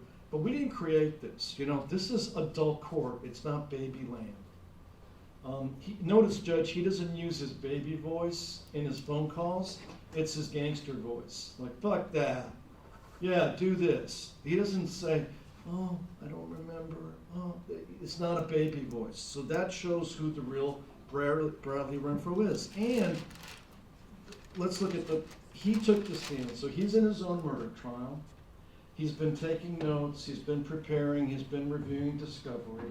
He knows I'm the prosecutor who's going to cross-examine him. He knows that I'm going to ask a lot of questions. I'm sure his attorney prepped him about this. He knows we are in Fairbanks. He knows he's at the Fairbanks Correctional Facility. He knows he can make phone calls, and he elected to make these phone calls. The people on the other end, they know they're in the trial. They testified in this case. It's not like they came, they're in Palmer, and he's calling them. They were sworn witnesses in this case. They know as adults the importance of them not swaying the evidence or giving. He's got a state attorney helping him in his case. He doesn't need his stepmother to tell him what to say or not to say in cross-examination. So all this evidence, this was produced by Bradley Renfro voluntarily. And I know the argument, well, it's going to show he's in jail. And I'm going to cover that in a little bit. Well, he uses profanity. Well, he does. And I'll get to that a little bit later too. But why should that be our problem? He created this evidence. Now, there's no way it could be argued that this does not affect his credibility. This shows that his performance on the stand is fake. His story, I'm helping the Grunwalds, I'm telling the truth. They're just a bunch of BS. If you listen to the state, if you listen to these tapes, it's very apparent that that's not his mindset. That is not where he's coming from. So what do these things show? Number one, he hasn't changed. Directly negates the direct testimony. Number two, he is making a conscious effort to portray himself differently on the witness stand after he took the oath, differently than how he appears in real life. There's no child voice on the jail calls. There's no respect. There's no yes, ma'am. I mean, he's talking to his mother about it, suggesting she has herpes. I know that was a joke, but that is the complete opposite of his yes, sir, no, sir, I wanted to go to church instead of going to football practice. That's about as extreme opposite as you can get. And it also shows the bias. It shows coaching by the witnesses. It shows that he's receptive to a degree. When he's not saying fuck that, he's receptive to a degree about the coaching. But it also shows the bias of the defense witnesses. I mean, they come off as nice ladies when they're on the stand and troubled by the murder of David Grunwald. And then when they're on the tape, it shows why Bradley Renfro is who he is today, because they are tolerating things and laughing at things such as jokes about his mother having herpes. Ha ha ha, that's why I love you so much, Bradley Renfro. Let's reinforce this stupid, disrespectful behavior.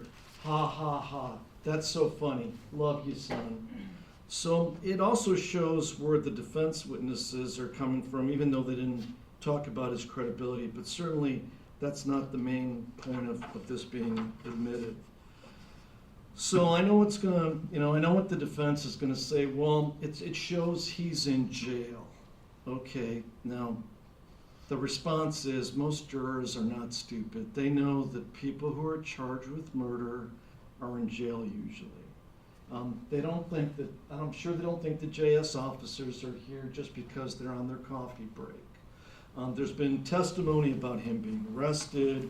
There's been previous testimony about him being in jail and making phone calls. I think that ship has frankly sailed already. This jury knows that he is a defendant in a serious murder case, and he's likely incarcerated. I'm sure the jurors know that already. So in terms of, we know this evidence is relevant, directly relevant as to his credibility being the polar opposite of how he was on the stand. So what is the second bad thing that the defense is going to argue about? This is prejudicial because he uses these words. Well, how is that our problem? I'm not the one that chose I'm not the one that suggested that he used those particular words in the tape. He used them voluntarily, comfortably, knowing that he's a defendant in a murder case and that those tapes could be heard by troopers, DOC people, etc. Now we know how this works, Judge. When they're in jail and their guard is down, so I'm not on his butt asking him questions. He's relaxing in jail, and they think that certainly the troopers, they don't have time to listen to all the tapes, and it's true. For the most part, they don't have the time. For the most part, DOC is selected on how they listen to the tapes, but this is a prime example of the same underestimation that this group had of the troopers and their investigative ability. I mean, he's in a trial. He is talking about his testimony in a trial with a defense witness, and his behavior and words and the tone of his voice is completely different than how he portrays himself in court. So, given the credit, we shouldn't be concerned. Yes, are we offended by these words? Maybe. I mean, that's subjective. So I was the subject of some of his derogatory statements, but the way I look at it, if he's saying that about me, I'm probably doing my job in court. I'm not his friend. I don't care that he's calling me those things. I kind of expect it. Knowing what I know about this case, I expect it. I saw it in Dominic Johnson's case when he's talking to his grandmother and calling me names on the jail tape. So they don't know that. But so I don't care. It doesn't offend me. Is it going to offend the jury? I don't know. But that's the way Bradley Renfro is. So, if it's going to offend them, so be it. Those are his true colors. We could whitewash this all we want. Oh, you can't say he's in jail even though they already heard it to a large extent and they probably know he's in jail. And then what are we going to do? What do we replace the words he chose with? What other kind of words? Are there any synonyms for the words that he chose to use in this tape? I don't think so. We can discuss how do we clean this up for his sake, But again, why should we do this? He was fully aware. He was on the hot seat. I had him, that was the day I started cross-examination. He knew that we were going to be continuing with our cross-examination the next day.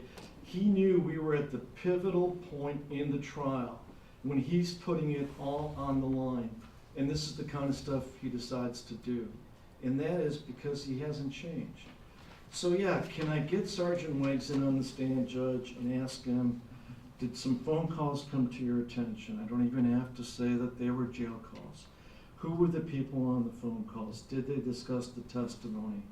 Was there profanity used? Were there suggestions made as to how he should testify or what he shouldn't do when I asked him questions? I could ask those kind of whitewashed questions and somehow water this down, but it really is going to be fooling the jury. I mean, the tape, it is what it is. It is Bradley Renfro. And he, just like those videos we have of November, he is letting the recipients on the phone call know that, yeah, this is the same old Bradley that you guys love, the same old Bradley that uses the F words, same old Bradley that defies authority, same old Bradley that jokes, about his, mother having sexually transmitted diseases. That's the Bradley they know and love. Ha, ha, ha. So that's our argument. It goes directly to his credibility, and they have made his credibility the number one issue in this case. Up to the podium.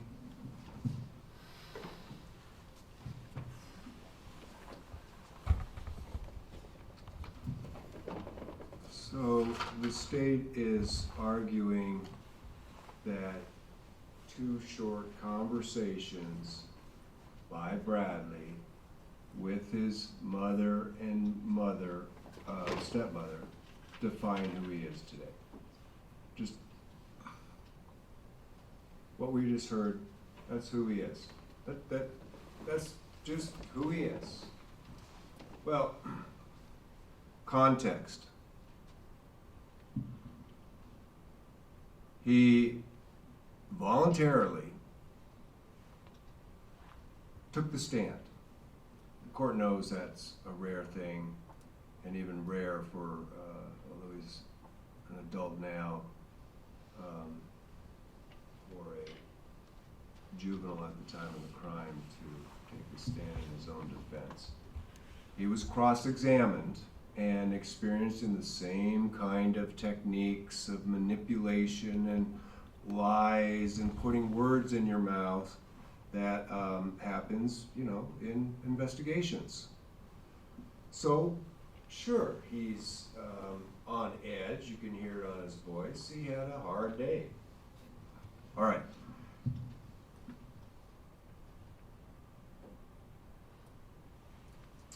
He testified honestly about this issue on cross-examination, profanity. Yeah, I'm better than I am when I was then, but I still use profanity. Well, let's put that into context. I'm sure Your Honor recalls from your work in the trenches before you went to the bench. It is a given that in that environment, everybody uses profanity. I'm not talking about the COs, I'm talking about the inmates. It's the environment you live in. It doesn't necessarily mean, and it's an artificial environment. You can call it whatever you want, but it's not the real world. How does this define who Bradley Renfro would be if he was re-entering the community? I'm sorry Mr. Kalachek's feelings were hurt. They're not. I just said they weren't. But, Doesn't matter. and it doesn't matter. In fact, almost all the state's argument doesn't matter. How is it relevant to the disappearance of David Grunwald, murder of David Grunwald 3 years ago? Is Bradley, is there anything in these conversations other than frustration about not getting mail, about having been on the stand all day on cross-examination? Any reference at all to the evidence in this case? Any joking around about, boy, anything about credibility of his evidence one way or the other? Was he gloating, hey, had a good day, or sure pulled the wool over their eyes? I mean, what does it have to do with what the jury is not here to? The jury is, of course, here to judge Bradley Renfro about the events that happened in November and December of 2016. And sure, they're here to judge his credibility as he told this very detailed narrative of what really happened. But how does that make him incredible or not credible because he had these two conversations under these circumstances. So, first of all, what is the relevance? And if there is any relevance that the court could say warrants even further analysis, what is the probative value versus the prejudice? What is there to be gained versus the prejudice? The jury is supposed to find that the state is doing this because they want the court to play this, allow this to be played, so they can say, see, there's nothing he said to you in the last 6 weeks that is gonna, that you can believe.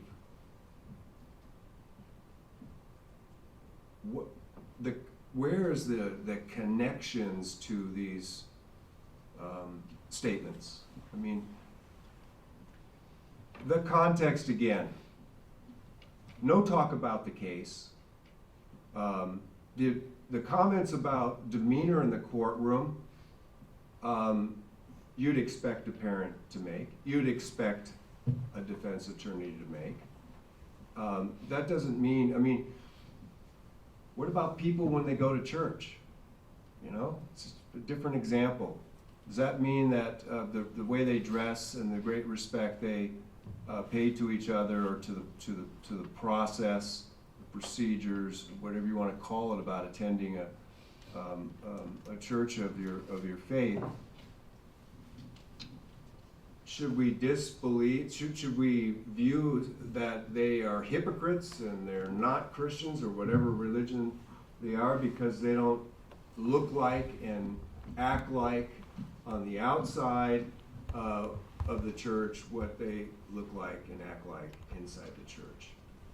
So, I mean, all this time spent, and you know, this is not a complex evidentiary question. It's, is there any relevance? And if there is any relevance, is there any probative value? And does the prejudice to this whole process, these last 6 weeks, and to Bradley having a fair trial, does that probative value outweigh the prejudice that would occur? I mean, I don't see how the analysis goes any further than that.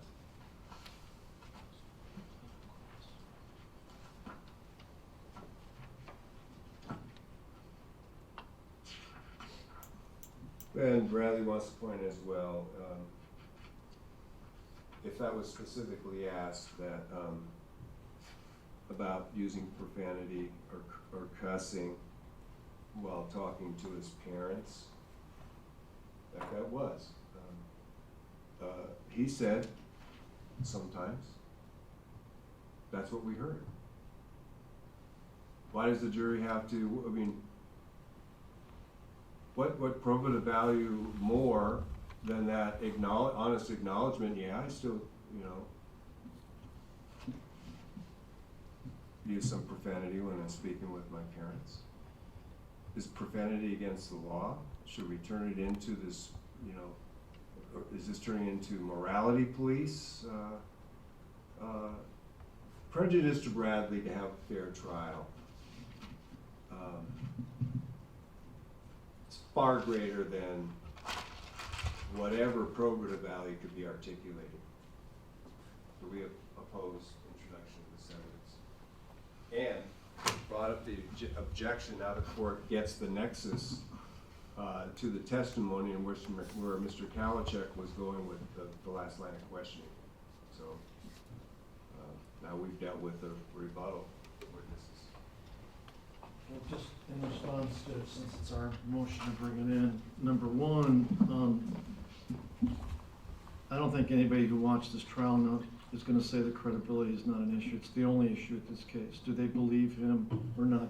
His whole defense, he acknowledged to me on cross, his entire defense rests on the jury believing his story, which is not corroborated by anybody else.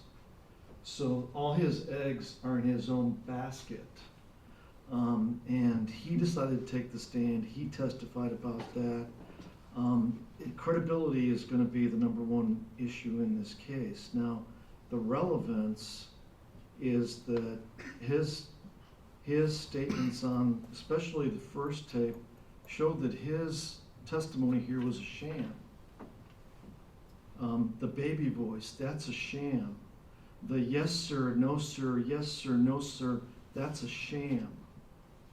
And he's getting feedback from his family members who are also defense witnesses as to how he should keep up this act so he doesn't look defensive, so things go well for him. So I understand the issues, like where the prejudices lie. But again, if this was a murder case where the defendant didn't take the stand, I would not be here. Yeah, would we still be listening to the tapes? Yes. Mr. Provost's comment that everybody uses that language? No. Austin Barrett, when you listen to his tapes right now, it's all religion. There's no F words, there's none of the talk that Bradley Renfro is engaging in. It's all religion. So I disagree that every inmate in the state of Alaska uses this type of language. But again, here, and I know he's young, but he's had a lot of counseling. Mr. Provost spends a lot of time with him after hours, during the day. He's had a lot of counseling. He's had a lot of time. He's had 2.5 years to know, this is my trial. I'm going to do something different than the other guys did. I'm going to take the stand. I'm being super careful. And at the same time, when he's back at the jail, the same old Bradley Renfro shines through. So again, we didn't create this problem. The defendant created this problem of giving us relevant evidence as to his credibility on a silver platter. And now they want us to cover that platter with a cover and stick it under a table and not use it. Well, a couple of things that the court has been concerned about in Mr. Renfro's testimony. And that was the question of whether or not he's a changed person. I don't see where that makes any difference at all in his testimony. I mean, that's not what the jury's evaluating. That's for the court to evaluate at some other time. But being a changed person is strictly your character. And how much does your character go to your believability of a witness? Well, you look at the factors that the jury will be instructed to look at when evaluating his credibility. And that is true. That is what they are going to be evaluating. I concur with the state on that. And they're listed. They'll have 10 of them. Among the things you should consider are, number 1, the witness's attitude, behavior, and appearance on the stand, and the way the witness testifies. 2, the witness's age, intelligence, and experience. 3, the witness's opportunity and ability to see or hear the things the witness testifies about. 4, the accuracy of the witness's memory. 5, any motive of the witness not to tell the truth. 6, any interest that the witness has in the outcome of the case. 7, any bias of the witness. 8, any opinion or reputation evidence about the witness's truthfulness. And those are limited through specific rules of evidence and how that comes in. That's not the case here. This is not opinion or reputation evidence. 9, any prior criminal convictions of the witness relating to honesty. And 10, the consistency of the witness's testimony and whether it is supported or contradicted by other evidence. The only one I see that would be relevant in allowing this evidence in is his attitude and behavior and appearance on the stand and the way the witness testified. The state is claiming that the way he testified was not, was a show. I mean, he was clear that this is a big act. And they want to introduce this evidence to rebut that. They can't argue that he's not a changed person because the jury can't make their decision on that. That is not what this case is about. But they can argue that he minimized his attitude, he minimized things, and so forth. They can go through all of these. So that would be the only relevance I could see in this list of things there to evaluate.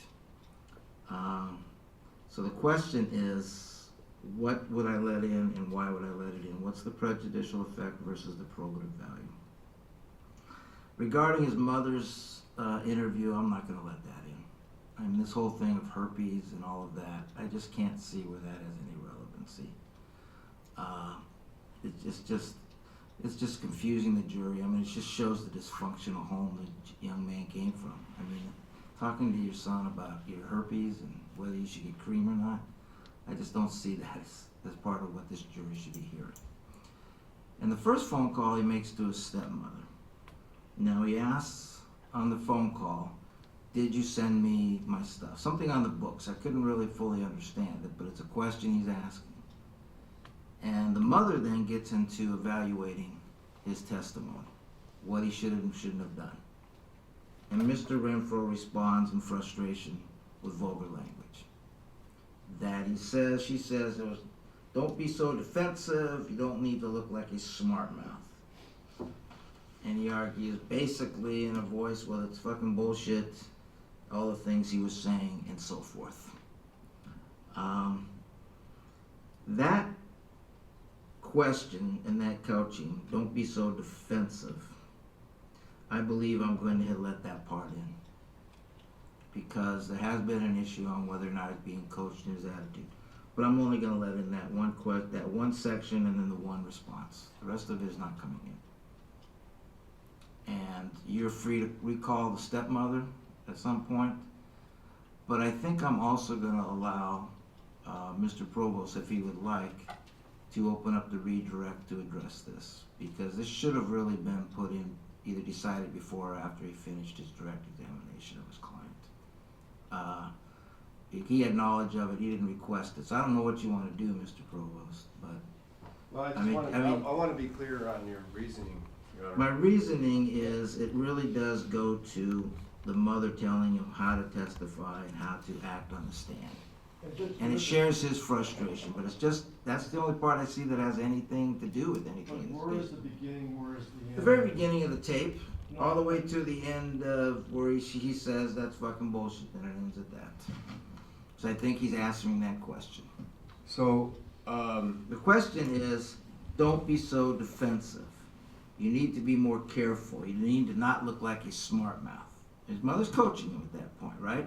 And he responds in anger saying, well, it's fucking bullshit. That's why, I'm trying. But he's just, Mr. Kalachik's just saying a bunch of lies. And that's his response. So would the court be surprised if you take an individual of his age and experience and maturity, and the context of where he's been housed for the last 3 years,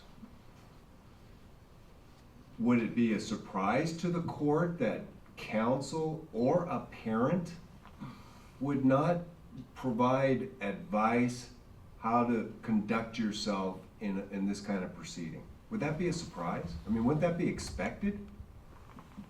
Most likely, but when he testifies that nobody has coached him, that he hasn't really talked to his parents about it, and that's what he said, then it does become relevant. Well, how- I mean, that was the whole line of questioning that we were listening to, was on whether or not he had been coached by outside influences on how to act and so forth. Right? I mean, that's what we were talking about. And that's where the state's arguing that it comes in. Correct, Mr. Kalachik? Well, I just would need some guidance from the court, because that whole thing where she starts saying, you did really well, Bradley, and they go back and forth for a while.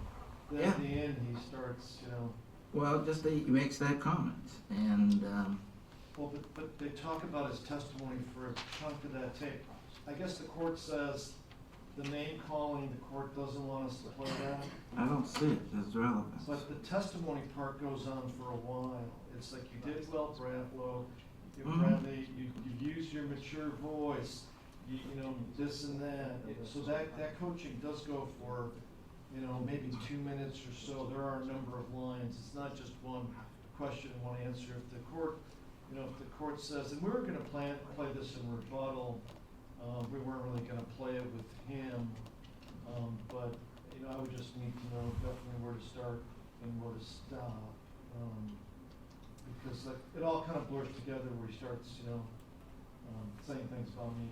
It's in that whole context of the trial, this testimony, but the court wants, I have to figure out exactly, maybe by playing again, where the court wants us to start and stop.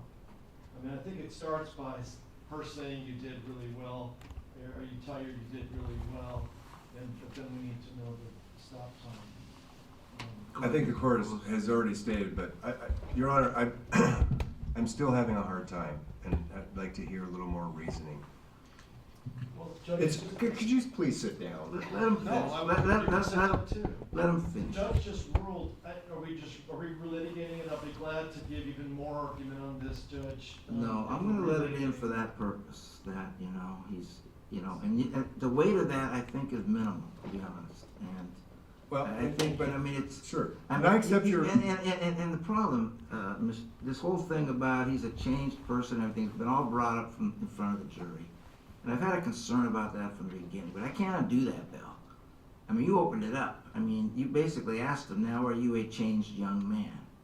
I never knew what the relevance of that was. I mean, his truthfulness, you can talk about that, are you telling the truth and so forth, but the idea that now he is rehabilitated, he's taking the stand. No. That's what changed young man kind of talks about. Well- So, I mean, that language was. No. And then you guys kind of got off on this whole Your Honor, idea, was he cussing? I'd have to go back and look at the record. Are you changed? How are you changed? I am 3 years older, just normal, adolescent, brain maturity. And he admitted the whole issue of cussing doesn't bother me that much either, Mr. Kalchik. I mean, he basically said that he still, he uses foul language with his parents. I mean, he hasn't, and so that's not really, but. But my question, Your Honor, is this: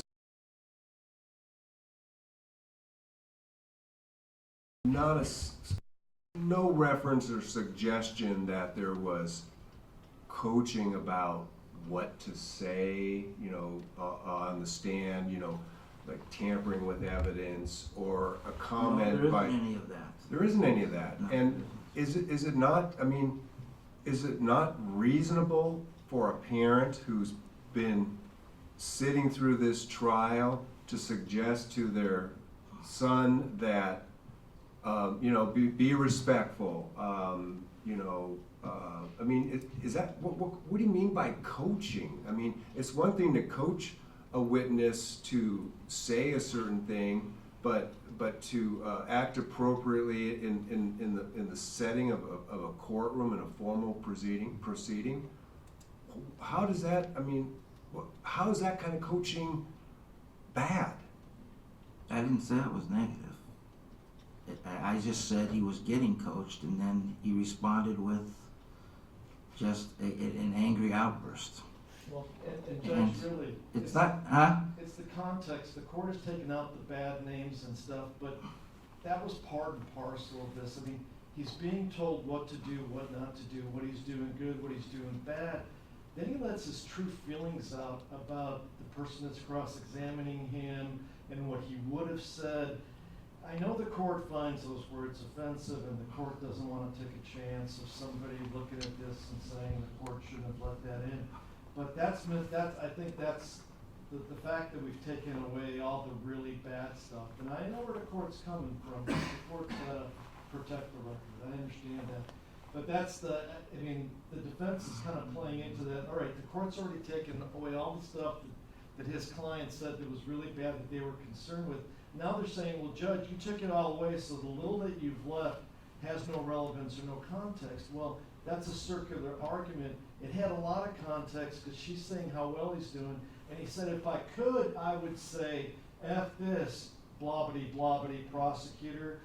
But I can't say that. That's why I'm being respectful. So, that was the context. And I know the court is protecting the record and taking away that last part.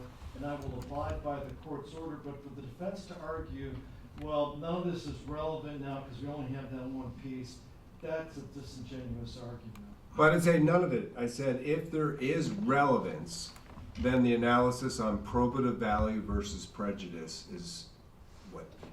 Well, relevance is usually about. And the thing is, I cannot believe that the court would not appreciate noting that this young man who's being tried on accomplice liability for murder one, Okay, but- that being experiencing cross-examination in a highly adversarial, as it's supposed to be, situation, that he would not,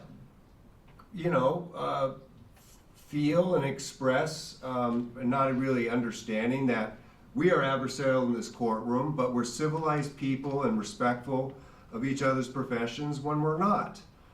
How does, Well, the other part of relevance is he's not baby voice Renfro in the tape, like he is on the stand. I think the jury already sees that, he's making a conscious effort to have a childlike voice, which plays into the defense arguments that he's a child with an immature brain.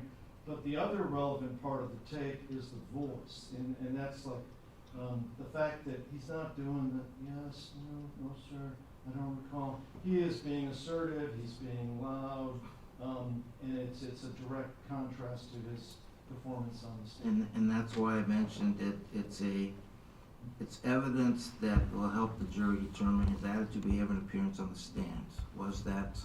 What was his appearance like on the stand? Why was his conduct on the stand being the way it was? Well, Your Honor, this is the problem. You have these comments, and it was specifically about Monday. It's not about the 4 or 5 days he already spent on the stand. So It's about the cross-examination. Right, it was that one day. Right. His Right. first day on cross. So we're Right. talking about, how do you get a jury to limit their consideration based on that one day without opening up that question for the entire for all the time he spent on? Aren't they going to?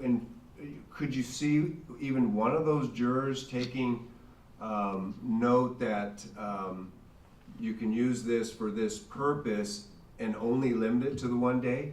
There's the prejudice. It throws all of his testimony in question, not just what happened on cross-examination.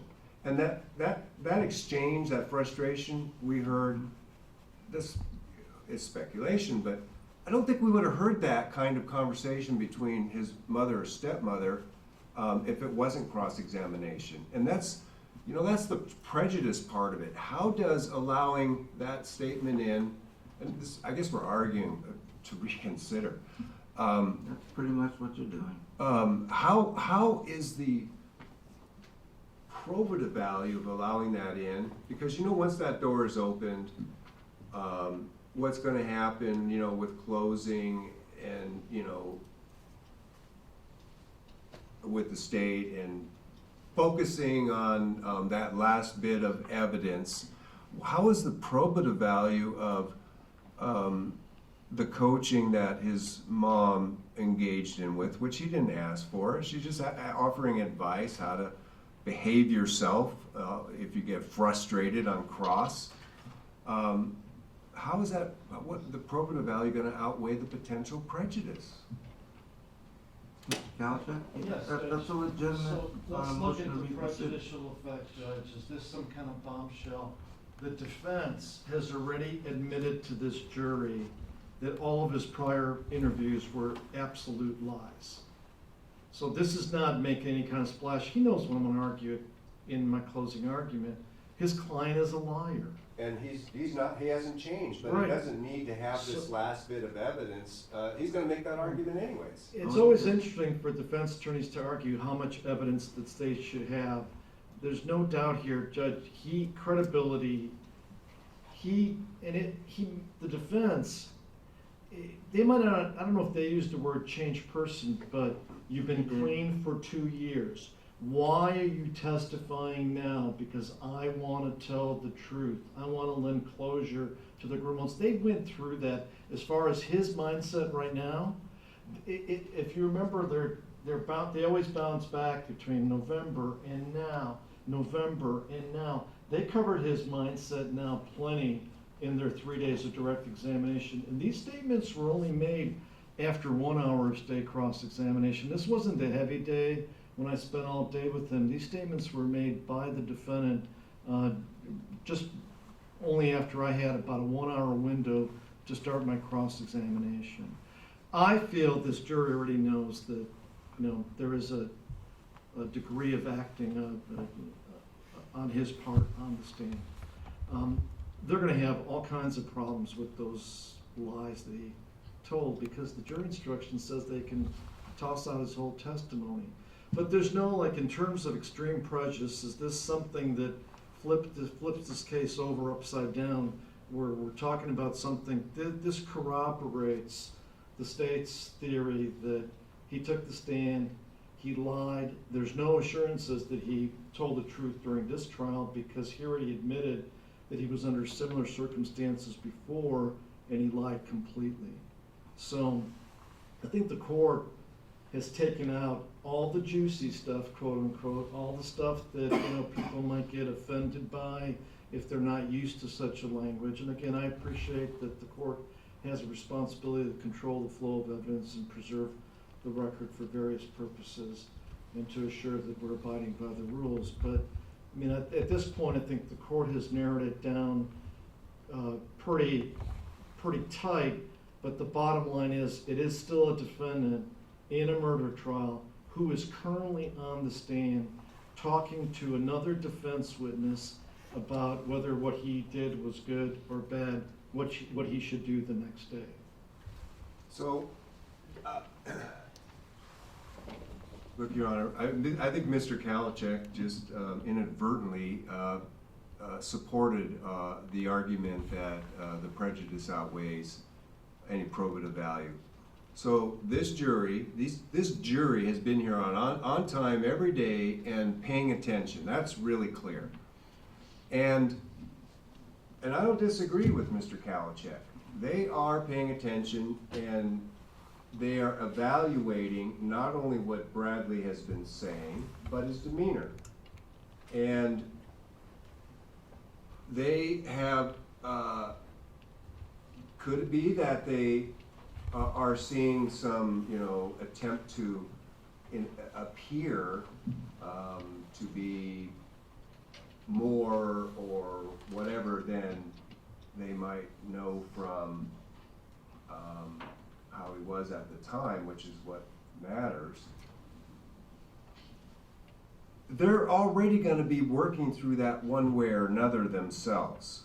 So, was his politeness and, sir, and not lashing back, holding back his anger or resentment for trying to put words into his mouth, try to paint a different picture than the truth, whether it's his truth or the picture the state was trying to paint, somewhere in between. The jury's had plenty of time to observe, days worth, Mr. Renfro. They can make their own conclusions about whether the dramatization, I guess you would say, how does that fit into what his story is and the truthfulness of the story. The state is already going to be arguing this, of course, in closing. The jury has made its observations, and no, it didn't appear, these judgments about his credibility are going to be made anyways. And they have their own observations, and they're going to judge what they observed and how his presentation is, and they're going to consider the words he said too, and then they're going to consider the absence of evidence of his being involved in actual acts, and they got a whole lot to evaluate here, but they've already had 5-6 days to study Bradley Renfro more carefully than any other witness that is tested, even more than Trooper Wegsden. He has spent more time on the stand than any other witness. The prejudice that would come out, and then opening the door for Mr. Kalachek to run through again with, this time with like a freight train because of a clip of about 20 seconds on a conversation he had with his mother 3 years later, in frustration, what it's like to be on cross. I have to ask the court to reconsider that analysis. Does the probative value of allowing that limited amount of audio outweigh the? You know, here's what I'm gonna do. I am going to reconsider it, but I'm gonna do the following. I'm gonna allow the state on cross-examination to ask him about the beginning of that tape. And if he denies it, if he denies he called his mom and that she told him not to be so defensive, to be respectful, to do all of that, if he denies responding with a curse word, then I'm gonna let you play it. And I can ask him if he used profanity in that discussion, whether they both laughed about it when he did. Just the very end of the profanity, but I think that's fair, because this is evidence that came in, and he has been talking about who he was praying with, he talked to his attorneys, he talked to this and that, and I think it's fair, instead of them just playing it outright, I'm gonna let your client testify to it, and he can answer the questions. So I think that is a way for the state to be able to question him on this conduct without just playing the tape. And the tape is only gonna be played if he enters denials and so forth. So that is what I'm gonna do. And So- the scope of Its scope is just what I said, just that very first part up to where he starts saying effing bullshit. Just- So I have to actually go through it and put the statements in quotation marks to comply with the court's order. That's So I fine. didn't know what the court's order was gonna be. That's, well, the whole tape is all new to me. I just heard it for the first time, and I'm just processing as you guys are arguing. But I think that is the best way to go. I think it allows the state to question him on if he was consistently talking to his parents or what was going on here, and then he can answer the questions. But I only see the tape coming in if there's flat out denials that it never happened. Okay? So that's what I'm gonna do. So I'll give you, what, 10 minutes to get ready, Mr. Kalachek? He's gonna be on cross-examination, so.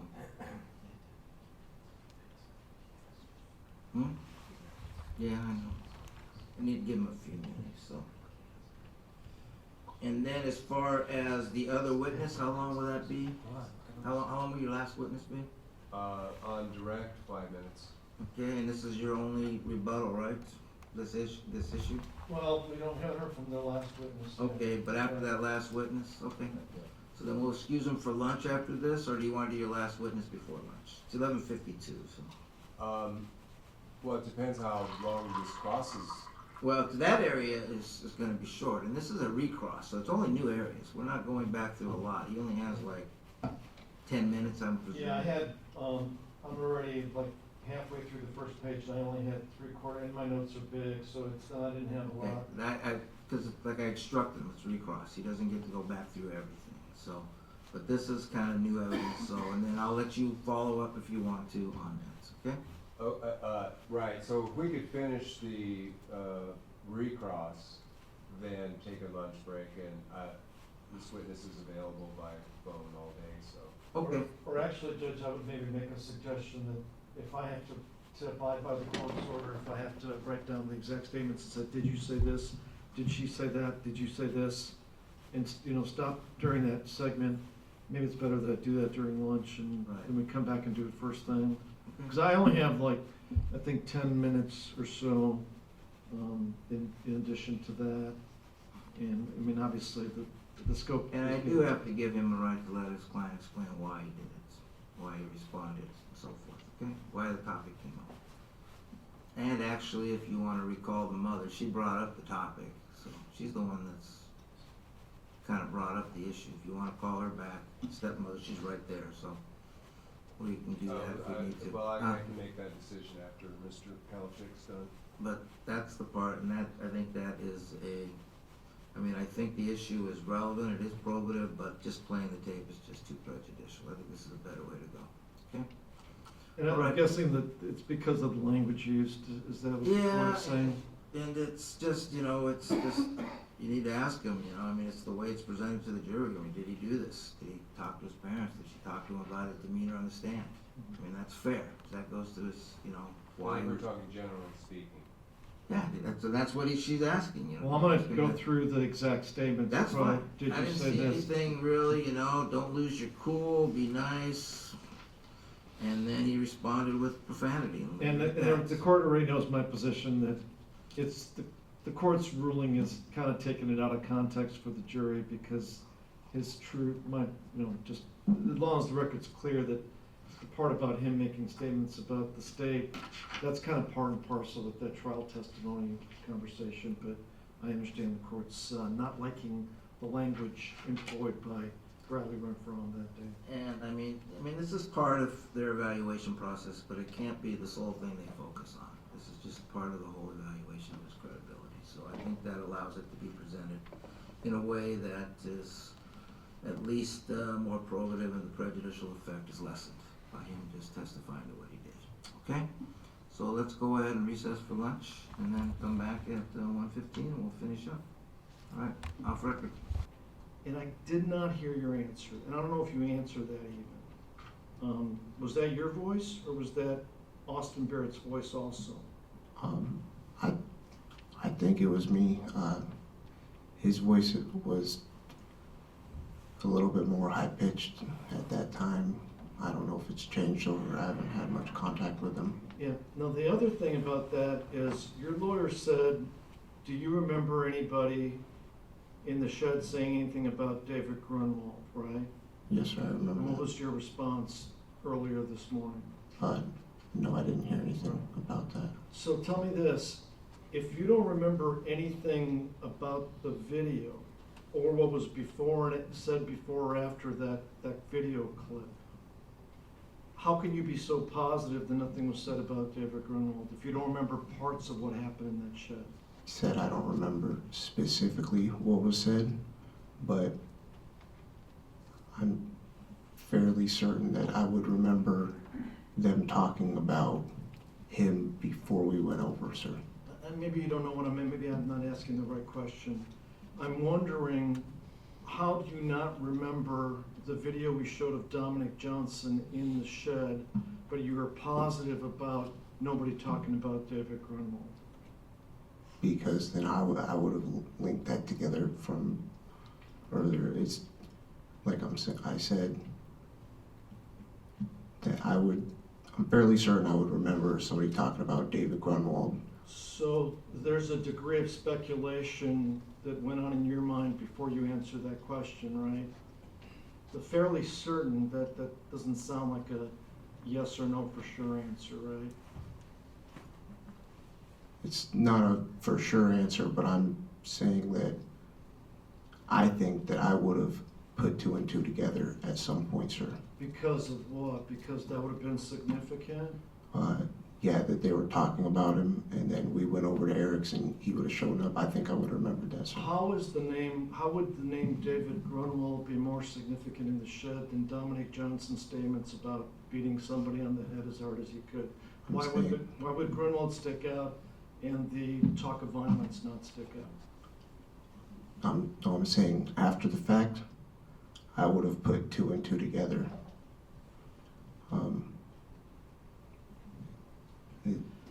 So we do know now, I mean, if you're putting all these pieces together, you do know now that Dominic Johnson made that statement on video in the shed, right? Yes, he did, sir. Right. So you were saying that he's just talking about general violence after you looked at all the information in this case versus specific violence? General violence. General violence to a human being, hurting somebody's head in particular is what he was saying. Yes, sir. So he's not specifying a human being, he's just expressing his desire to do something like that, right? Yes, sir. Now, the questions about the marijuana that your attorney asked you about whether it affects memory, are you saying that you've lost some brain cells as a result of marijuana use? That is a result of using marijuana, yes, sir. Now, but as far as my questions, the shed video versus David Grunwald's name, does marijuana cause selective memory? What is selective memory, sir? Well, it's where you remember parts of a day and you don't remember other parts of the day. Does marijuana use cause that? Does marijuana use cause that too? Selective memory, I'm still not. Okay, the selected memory I'm getting at is on the 13th, you say you don't remember anything about that shed video where Dominic Johnson is talking about bashing somebody on the head as hard as you can, but you do remember that David Grunwald's name wasn't mentioned in the shed. So to me, that means you're remembering one thing but not another thing that happened because we have it documented on video. So I'm asking, your attorney brought out that marijuana causes memories to be bad. I'm asking, does marijuana also cause selective memory where you might remember one thing on a day but not the other thing? I just want to clarify on that last question. I never said that I was 100% positive that nobody said anything about David Grunwald. I'm just saying that after the fact, Okay. I think I would have picked up that they were talking about him before he came over. I got We you. didn't know he was coming over So there is until some, after he came over, sir. all right, so there is some possibility that his name was mentioned in the shed because you're not 100% certain. Calls for speculation. Well, I'm clarifying his words, I'll let him answer the question. right? What was the question? Yeah, there is some chance that David Grunwald's name was mentioned in the shed if you're not 100% sure that it wasn't. Anything's a possibility, sir. Especially when the observer is high, right? Yes, sir. And all the other participants in that event were high, correct? They were high, yes, sir. Now, your attorney asked you, did you have any reason to dislike David Grunwald? He did ask that, yes, sir. And what was your answer? I said no. Dominic Johnson didn't have any reason to dislike David Grunwald. Calls for speculation. Yeah, I don't know. Lay a foundation. All right. Any of the conduct on the part of Dominic Johnson before the beating, did that give you a signal that he did not like David Grunwald? No, sir. Any of Austin Barrett's conduct before the beating, did that give you any signal that he didn't like David Grunwald? No, sir, not to me. And I'm not just talking about the Alyssa Shed, but I'm talking about all other prior contacts you had with each individual that I'm talking about. Nobody ever voiced that to me, no, sir. Eric Almendinger, before the 13th, did you ever hear him say anything bad about David Grunwald? No, sir. Or express any anger towards David Grunwald? No, sir. Now, is that something you're considering when you're speculating that Dominic Johnson's language in the shed was a general talk of violence versus specific talk of violence towards a person? Are you taking that into account, the material I just covered with you in those last questions, that nobody had expressed any anger towards David Grunwald before that? Yes, sir, I'm taking that into consideration. Now, the texts, you did say that you saw some text during the course of November 13th, is that correct? Yes, sir. And you did say, did you not, that you used Dominic Johnson's phone on some occasions during that day, right? I don't recall saying that, sir. Well, you said you called Pam using his phone. Oh, later, way later Right, that night, but- yes, sir. But you did see some of his texts. You testified in direct that, like in the garage, I believe, from what I remember, when I was asking you questions about the garage, you remember him telling you about some of the texts that he was sending, is that correct? Yes, sir, about getting into the camper. So as far as not seeing the ones about the bringing the 40 over, we'll just have to take your word for it that you didn't see those texts, right? Yes, sir. Okay. Now, if Pam answered at 11:30, would you have told her about David's murder? Not on the phone, sir. And when you went to Eric's, Almendinger's house after the cab ride, you benefited in some ways from that trip to Eric Almendinger's, is that right? What do you mean? What I mean is that you scored some marijuana because you guys went to Eric Almenanger's before returning to Alyssa's shed to have that party that we have the video of. Yes, Eric got his stuff. And then, as far as the nature of your communications with Eric Almenanger, we're just gonna have to rely on the state's exhibit showing, you know, whether it was a call or whether it was a message. But same story as yesterday, you can't tell us what was the content of any of those messages that you deleted from your Facebook site. Not specifically word for word, sir. And same thing for your communications with Dominic Johnson. We're gonna have to rely just on the dates and types of communications because you deleted them from your Facebook, right? Yes, sir, I deleted them. And your testimony, they were pressuring you, we just have to rely on your word for that, right? Yes, sir. Because it's not documented because you deleted all your messages. It was never on messages. Never on text or Facebook or It was- Snapchat? It was nothing about my 12-6 interview was on messages. They said they wanted to talk to me, sir.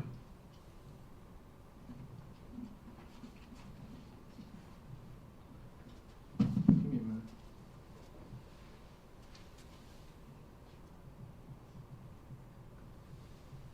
That's all I had. I'll move for the admission of the exhibit. And what, so admitted with no previous opposition, so. Do you have any other questions? I have no further questions for Bradley, Your Honor. Okay, you can step down, Mr. Renfro. Do you have any more witnesses? I have one very short witness, Your Honor. Okay, Stated as not opposing that she's out of town. okay, She'd be here telephonically. I have her current phone number. all right, well, we will call her, Madam Clerk, and get her on, all right?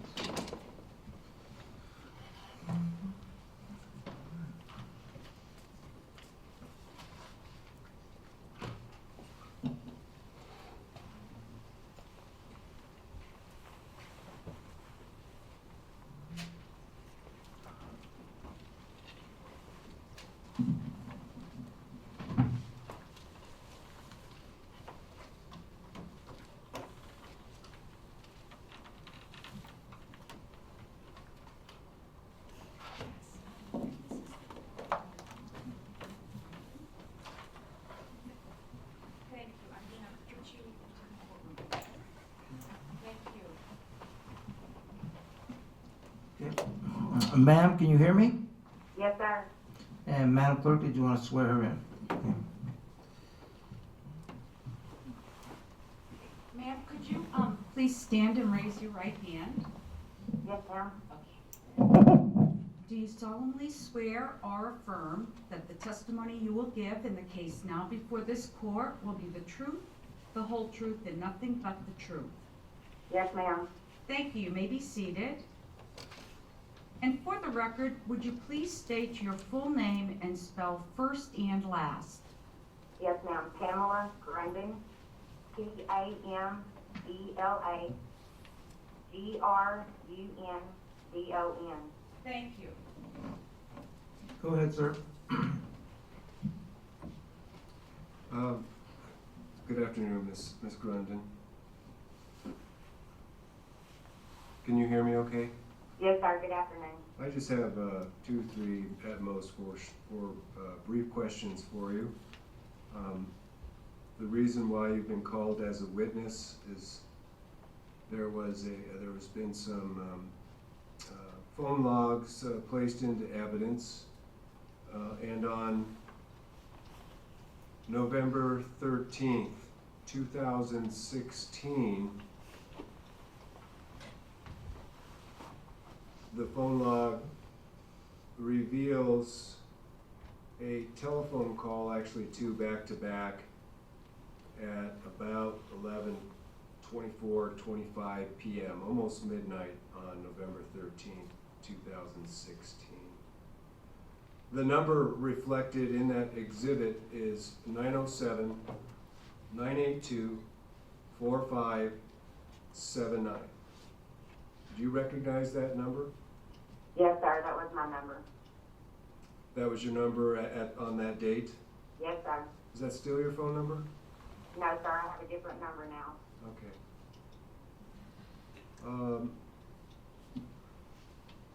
And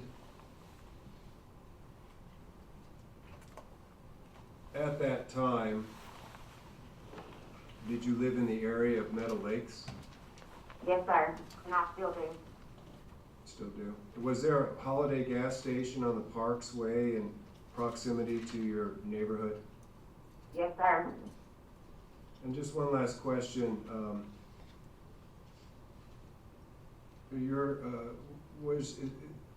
Was your significant other a military veteran? Yes, sir. And that was of the Desert Storm operations back after, well, back. Yes, it was Kuwait Desert Thunder. Okay. So that's all I have for you. Thank you for your time. The state may wish to ask you some questions as a follow-up to mine. Yes, sir. Oh, I missed one foundation point. Yes, sir. Back at that time, did you know Bradley Renfro? Yes, sir. He actually has been best friends with my son, and he's always visited my house on occasion. Okay, all right, thank you. Yes, sir.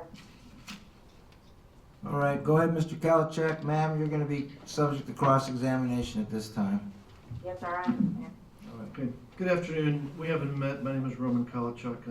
I'm the prosecutor in this case. So are you at your home right now? Yes, sir. And you live at the same place or not? Yes, sir. Right. And so tell me, was this a cell phone or a landline back on Cell November? phone. It was my cell phone. And you had changed it since? It was way after 2016. I just got it like 2018. All right. I want to focus on November 13th, that evening. Do you have an independent memory of the evening of November 13th, 2016? Yes, sir. So for example, do you know what day of the week that was? Not that precise, no, sir. I do not. And I haven't looked on the calendar or anything, no, sir. Well, right, that's what I meant about whether you have an independent memory of it, so. Well, not the day, per se, no, sir. Well, tell me, why would you have an independent memory of November 13th? Because I've seen the phone logs and I verified that that was my number that was called. Right, but that was something you learned when? When I was asked if that was my phone number or not. By the defense in this case? Yes, sir. Right, so I'm asking you, when was that? What year was that? This year. They had been trying to locate me, I understood.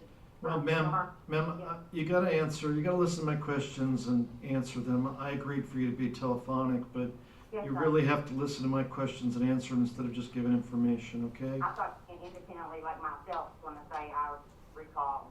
I'm sorry? When you said independently, I thought you meant myself. Well, that's what I did. What I was getting at, ma'am, is like you had, before you were contacted by the defense, you had absolutely no reason to know anything about November 13th. No, sir.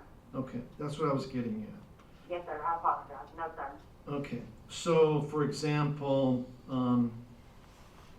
when asked about November 13th of 2016, you could tell us where you were living at that time, right?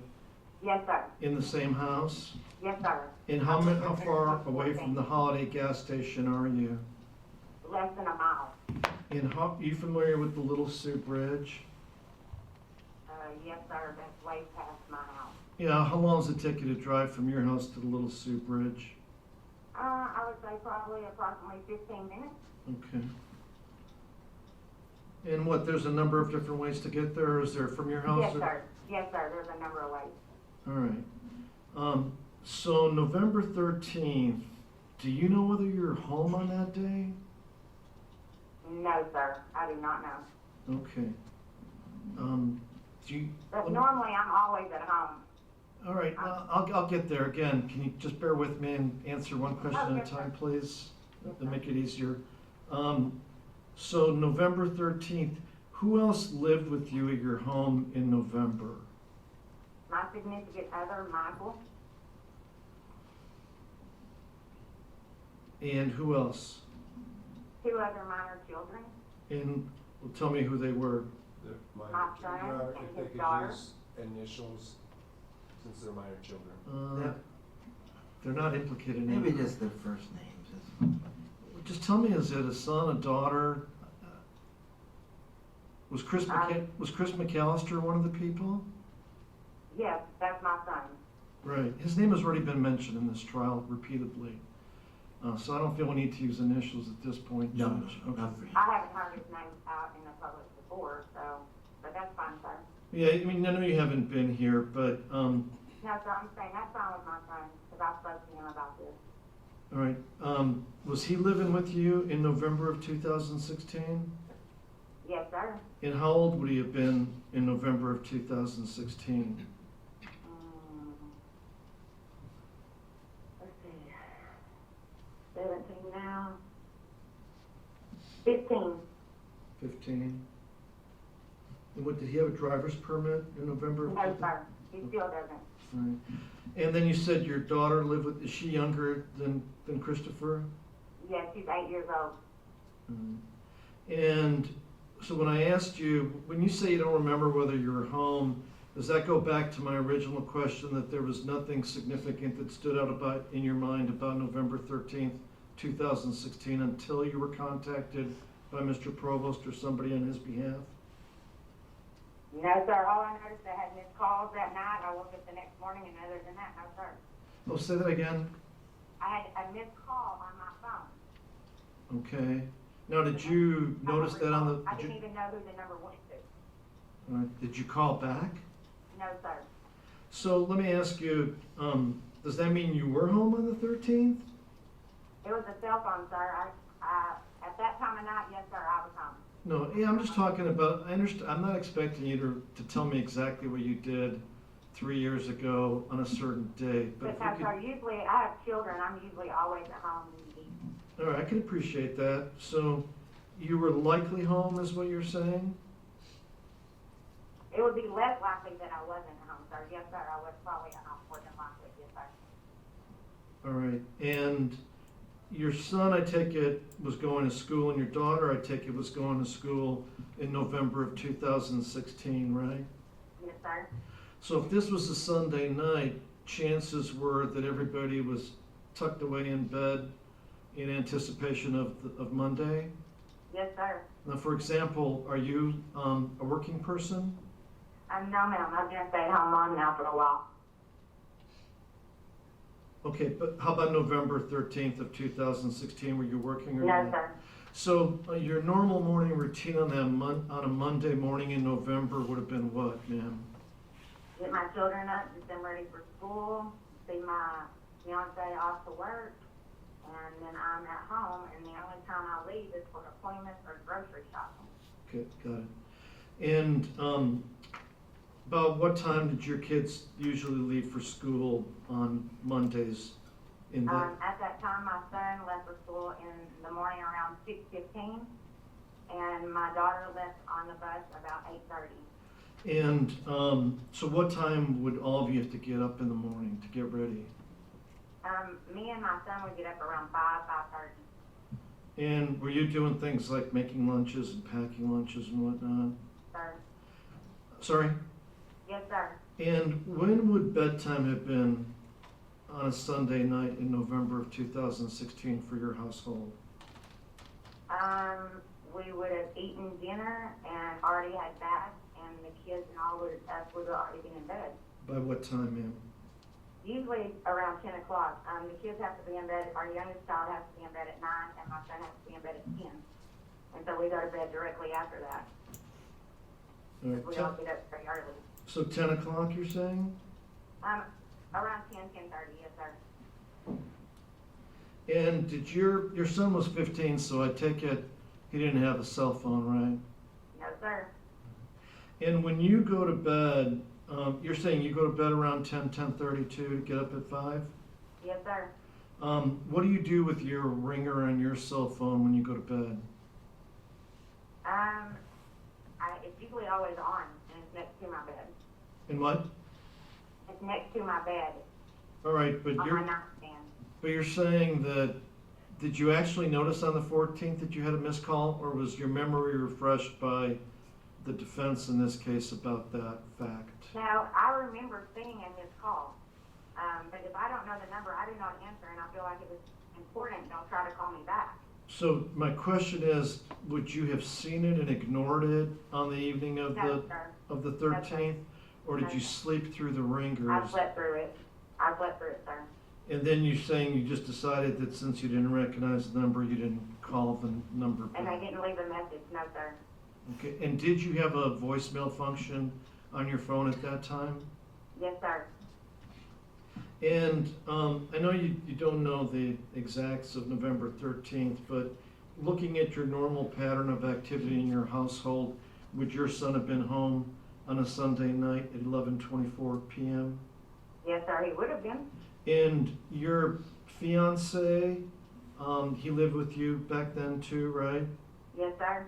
And what was his job in November of 2016?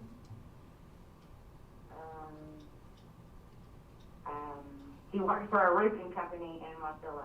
For a what company? Roofing? A roofing Yeah, company? got it. And I take it you and him were in the same bedroom, is that correct? Yes, sir. So he wasn't woken up by the phone also? No, sir, he sleeps longer than I do. I'm usually the one that wakes up more than him. Okay. Now, are you sure you didn't have it just going on a straight to voicemail function on that evening? No, sir. But nonetheless, you're not sure about that, or? No, I'm saying I would not have had it where my ringer was off. All right. What I'm saying is I slept through it and I did not hear the call. But nonetheless, I mean, apparently. all right, but nonetheless, nobody left any kind of voicemail for you, is that correct? No, sir. And you're sure about that, right? Yes, sir. Okay. Now, the last series of questions by Mr. Provost was whether you knew Bradley Renfro, right? Yes, sir. Before November 13th of 2016 at 11:24 in the evening, when was the last time you spoke with Bradley Renfro, either in person or on the phone? Objection, Your Honor. This is way beyond the scope of direct. It was for a limited purpose, not to dig into past history before this time of date. Well, Mr. Provost's argument previously and in his direct examination of his client was that he knew Mrs. Grundon very well, and that's why he called. That's Bradley's testimony. Well, I can fact check There that. was a question, Mr. Provost, as to, did he know Bradley Renfro? And she said that he was her son's best friend Right. on direct. So I think he can follow up on that. What Well, does she mean by that? I'm laying a foundation that she knew Bradley Renfro. Yeah, but she also said that he was her son's best friend. So, I mean, he can follow up on what that That's means. his best friend, yeah. Yeah, fine, that's what you're asking about, right? I'm asking her about her familiarity with the So long as defendant. we're staying within the time frame of this case, Well, and not going back into, But we're not gonna go back into, into detail, I mean. no, you're just we're gonna give not, us- Judge, just- but was I not here when the defense contended that the reason their client called is because he was very familiar and Yeah, comfortable? I'll let you go ahead, I'm gonna rule that, that's relevant, so go forward. Mrs. Grundon, before November 13th of 2016 at 11:24 p.m., when was the last time you saw Bradley Renfro? Or The end of October. And you said he was your son's friend, Yes, sir. so he would have had your cell phone number? Yes, sir. He had it memorized. Well, how do you know he had it memorized versus having it written down? Because there was many times he didn't have a cell phone and he would use other people's phone that wouldn't even know my number to call me. Many times. All right, so October was the last time, was this in person or on the phone? Did he call for your son, or did you see him end of October? No, it was in person. He come by just to visit. And how about the time before that? When was the last time you saw him before the end of October? I usually see Bradley at least 2 or 3 times a month. Did you know any of the other people involved in this case? No, sir, not at all. I probably should run the names by you just to, like Dominic Johnson, for example, did you know him? No, sir. Eric Almeninger, No, sir. Austin Barrett, No, sir. David Grunwald, No, sir. Devin Peterson. No, sir.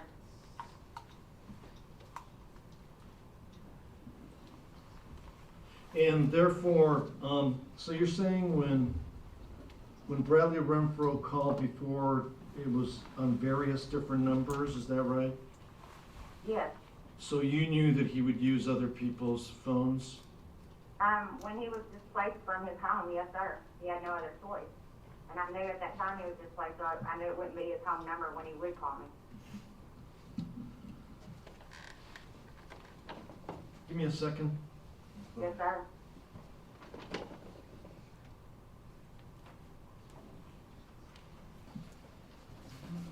I'd like to make a record for a renewed motion for judgment of acquittal. The motion was made when the state rested.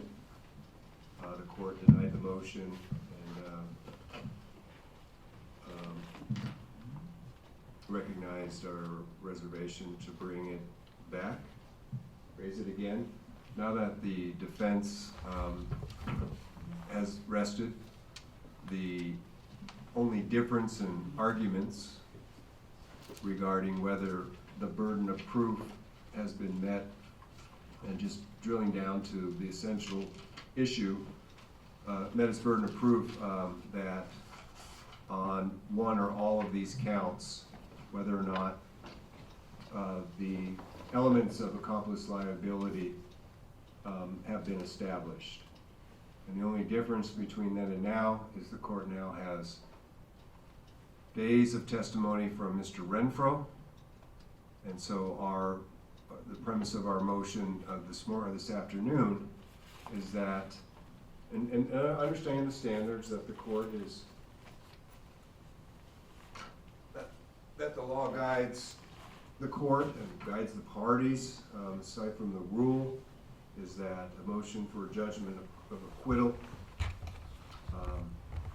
judge you must take the view of the evidence and the inferences there from most favorable to the state, and that in passing on motions for the judgment of acquittal, a trial judge must view the evidence and any reasonable inferences therefrom in the light most favorable to the state, and must deny the motion if reasonable men, persons, could differ on the question of whether guilty has been established beyond a reasonable doubt. The court knows the sites. So we're asking the court to consider the totality of Mr. Renfro's testimony and whether or not the court finds that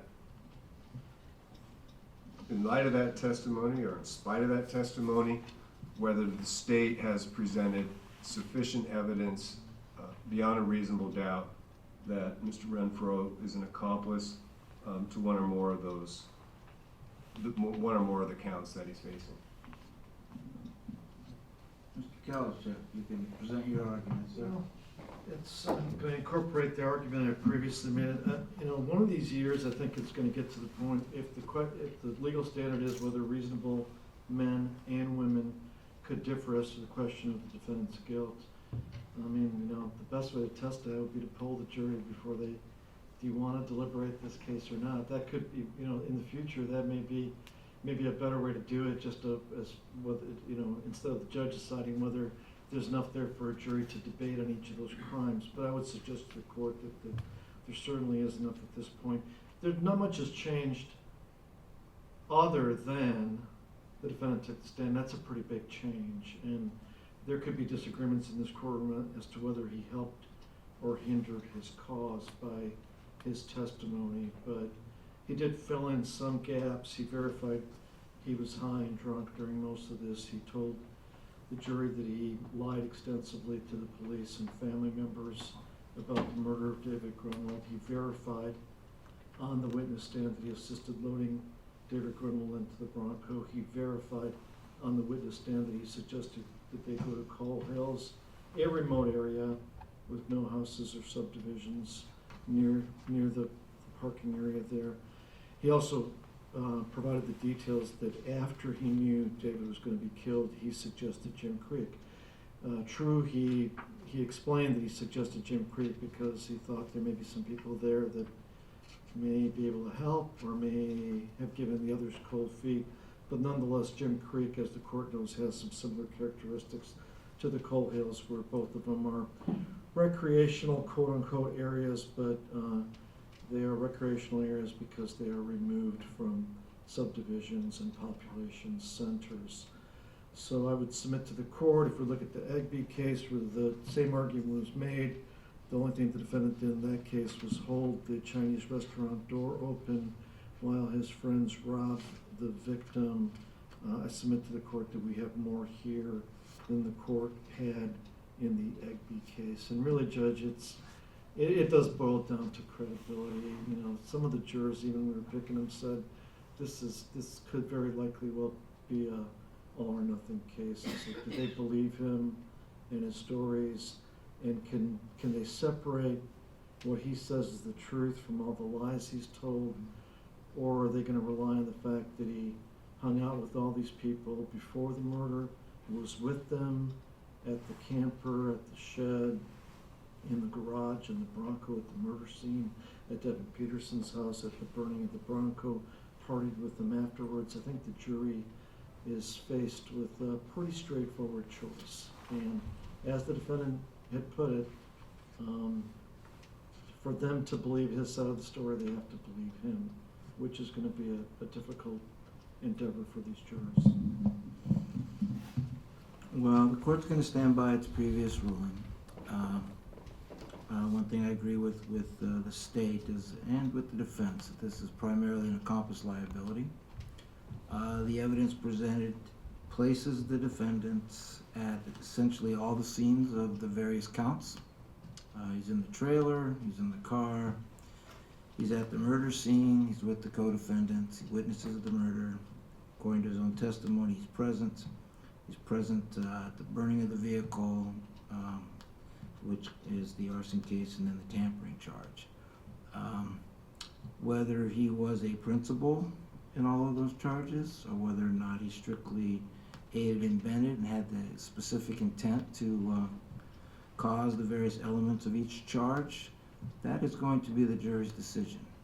They will have to weigh the credibility of his own statement that he did not have this intent, and the state will argue that all the facts and evidence put into play shows that he did have the intent. So they will be making the decision in this case. All right? Okay, let's bring them in and we'll go from there.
was somebody else. Oh, okay. So I'm not gonna take credit for that. I don't know who it is, but my hands are not touching the table. I mean, You told the truth.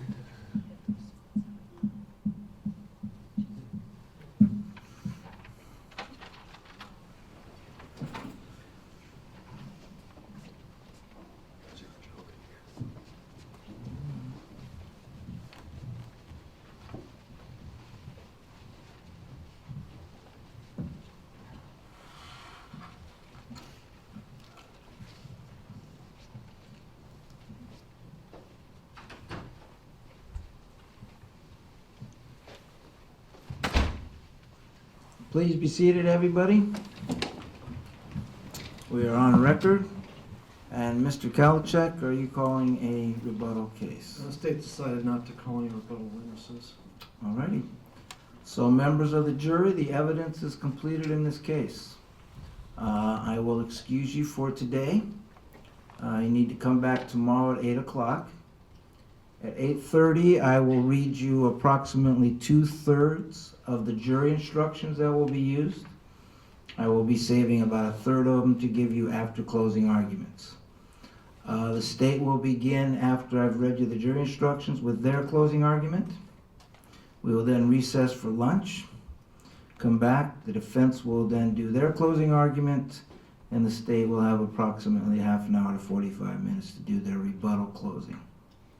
At that point in time, I will draw the names of 4 of you, and you will be excused. The rest of you will be assigned to begin deliberations. Okay? So we will see everybody tomorrow morning. Thank you.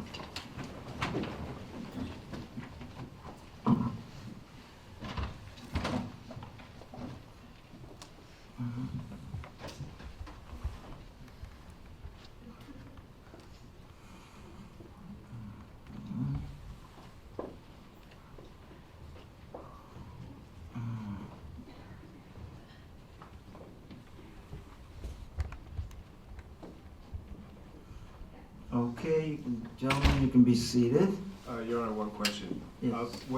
As far as Saturday is concerned, do you intend to ask the jury when we're done with closing, or? Yeah, probably. Okay. My understanding is some of them may not be willing to do that, so we may not be doing Saturday.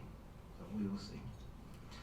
Okay, so Mr. Kalachek, I have received from the defense proposed jury instructions part 1, which is 9 instructions for you to look at. It looks like each and every one of them is the elements of the offense, and they insert Mr. Renfro's name instead of the defendant. So you can look at those. I don't know if you have copies of those already?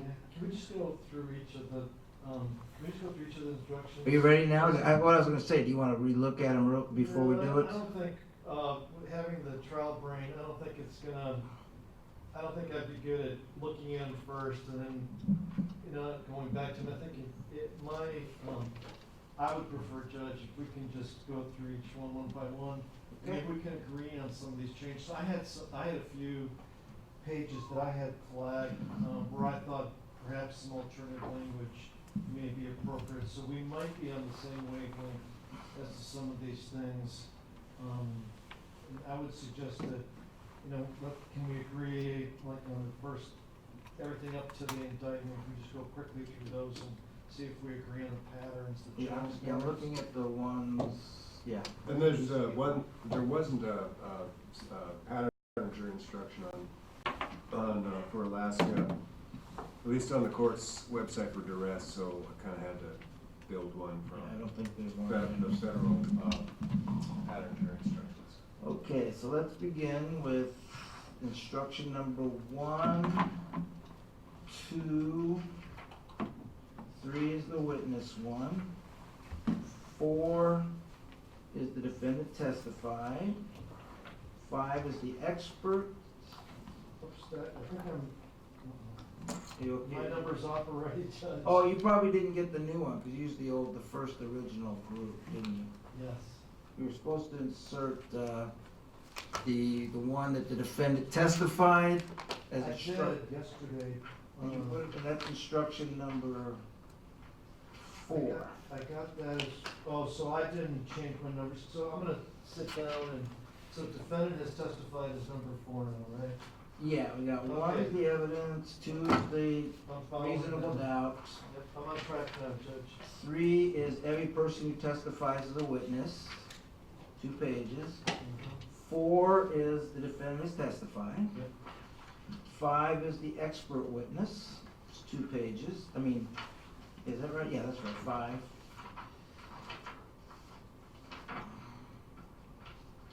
6 then would be, there are rules that control what evidence you are to consider. And that is the argument 1, the objections and so forth.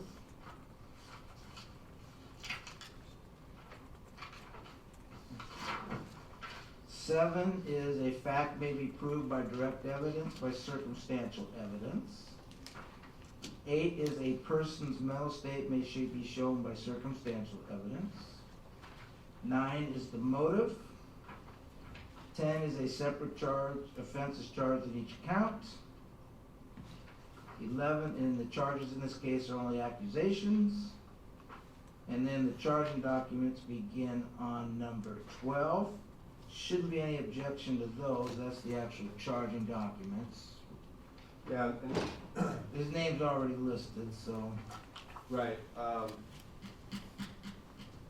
Yeah, even in, at least where I mainly practice in the juvenile world, the actual elements are also, you know, in the charging document. So this doesn't, obviously these counts do not inform the jury what the, And, no, this is just the indictment I read Right. to them at the very beginning. So that would be all of 12, and 13 is at or near.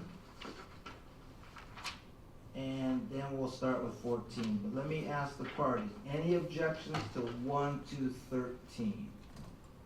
not from the defense. Mr. Kalicek? I don't have any objection to those. Okay, so those will be the instructions, and I believe the law clerk is listening in on this. Can you call her? Okay. Yeah, she's supposed to be updating anything on the computer that we're changing, so. Just make sure she's there. I don't have access to correct these.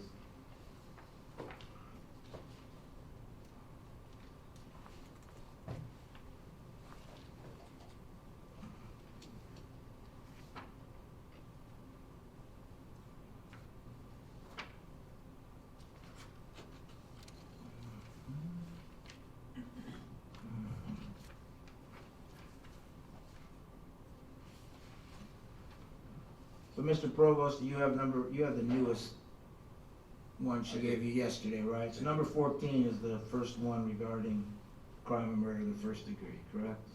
That you have? Correct. Okay, I just wanna make sure we're all on the same page.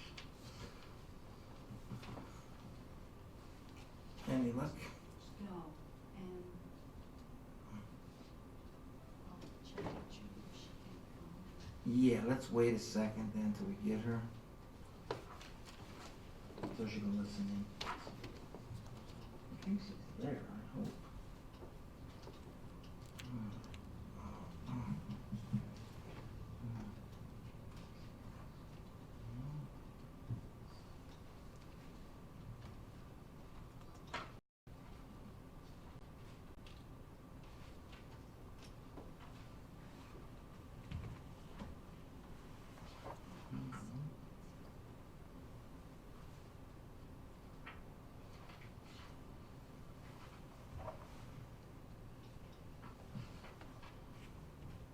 Miss Julie is gonna do that, Judge.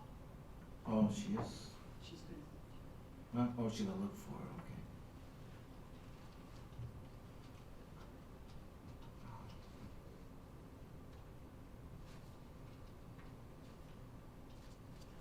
Let me just go off record for a second. Thank you, Judge.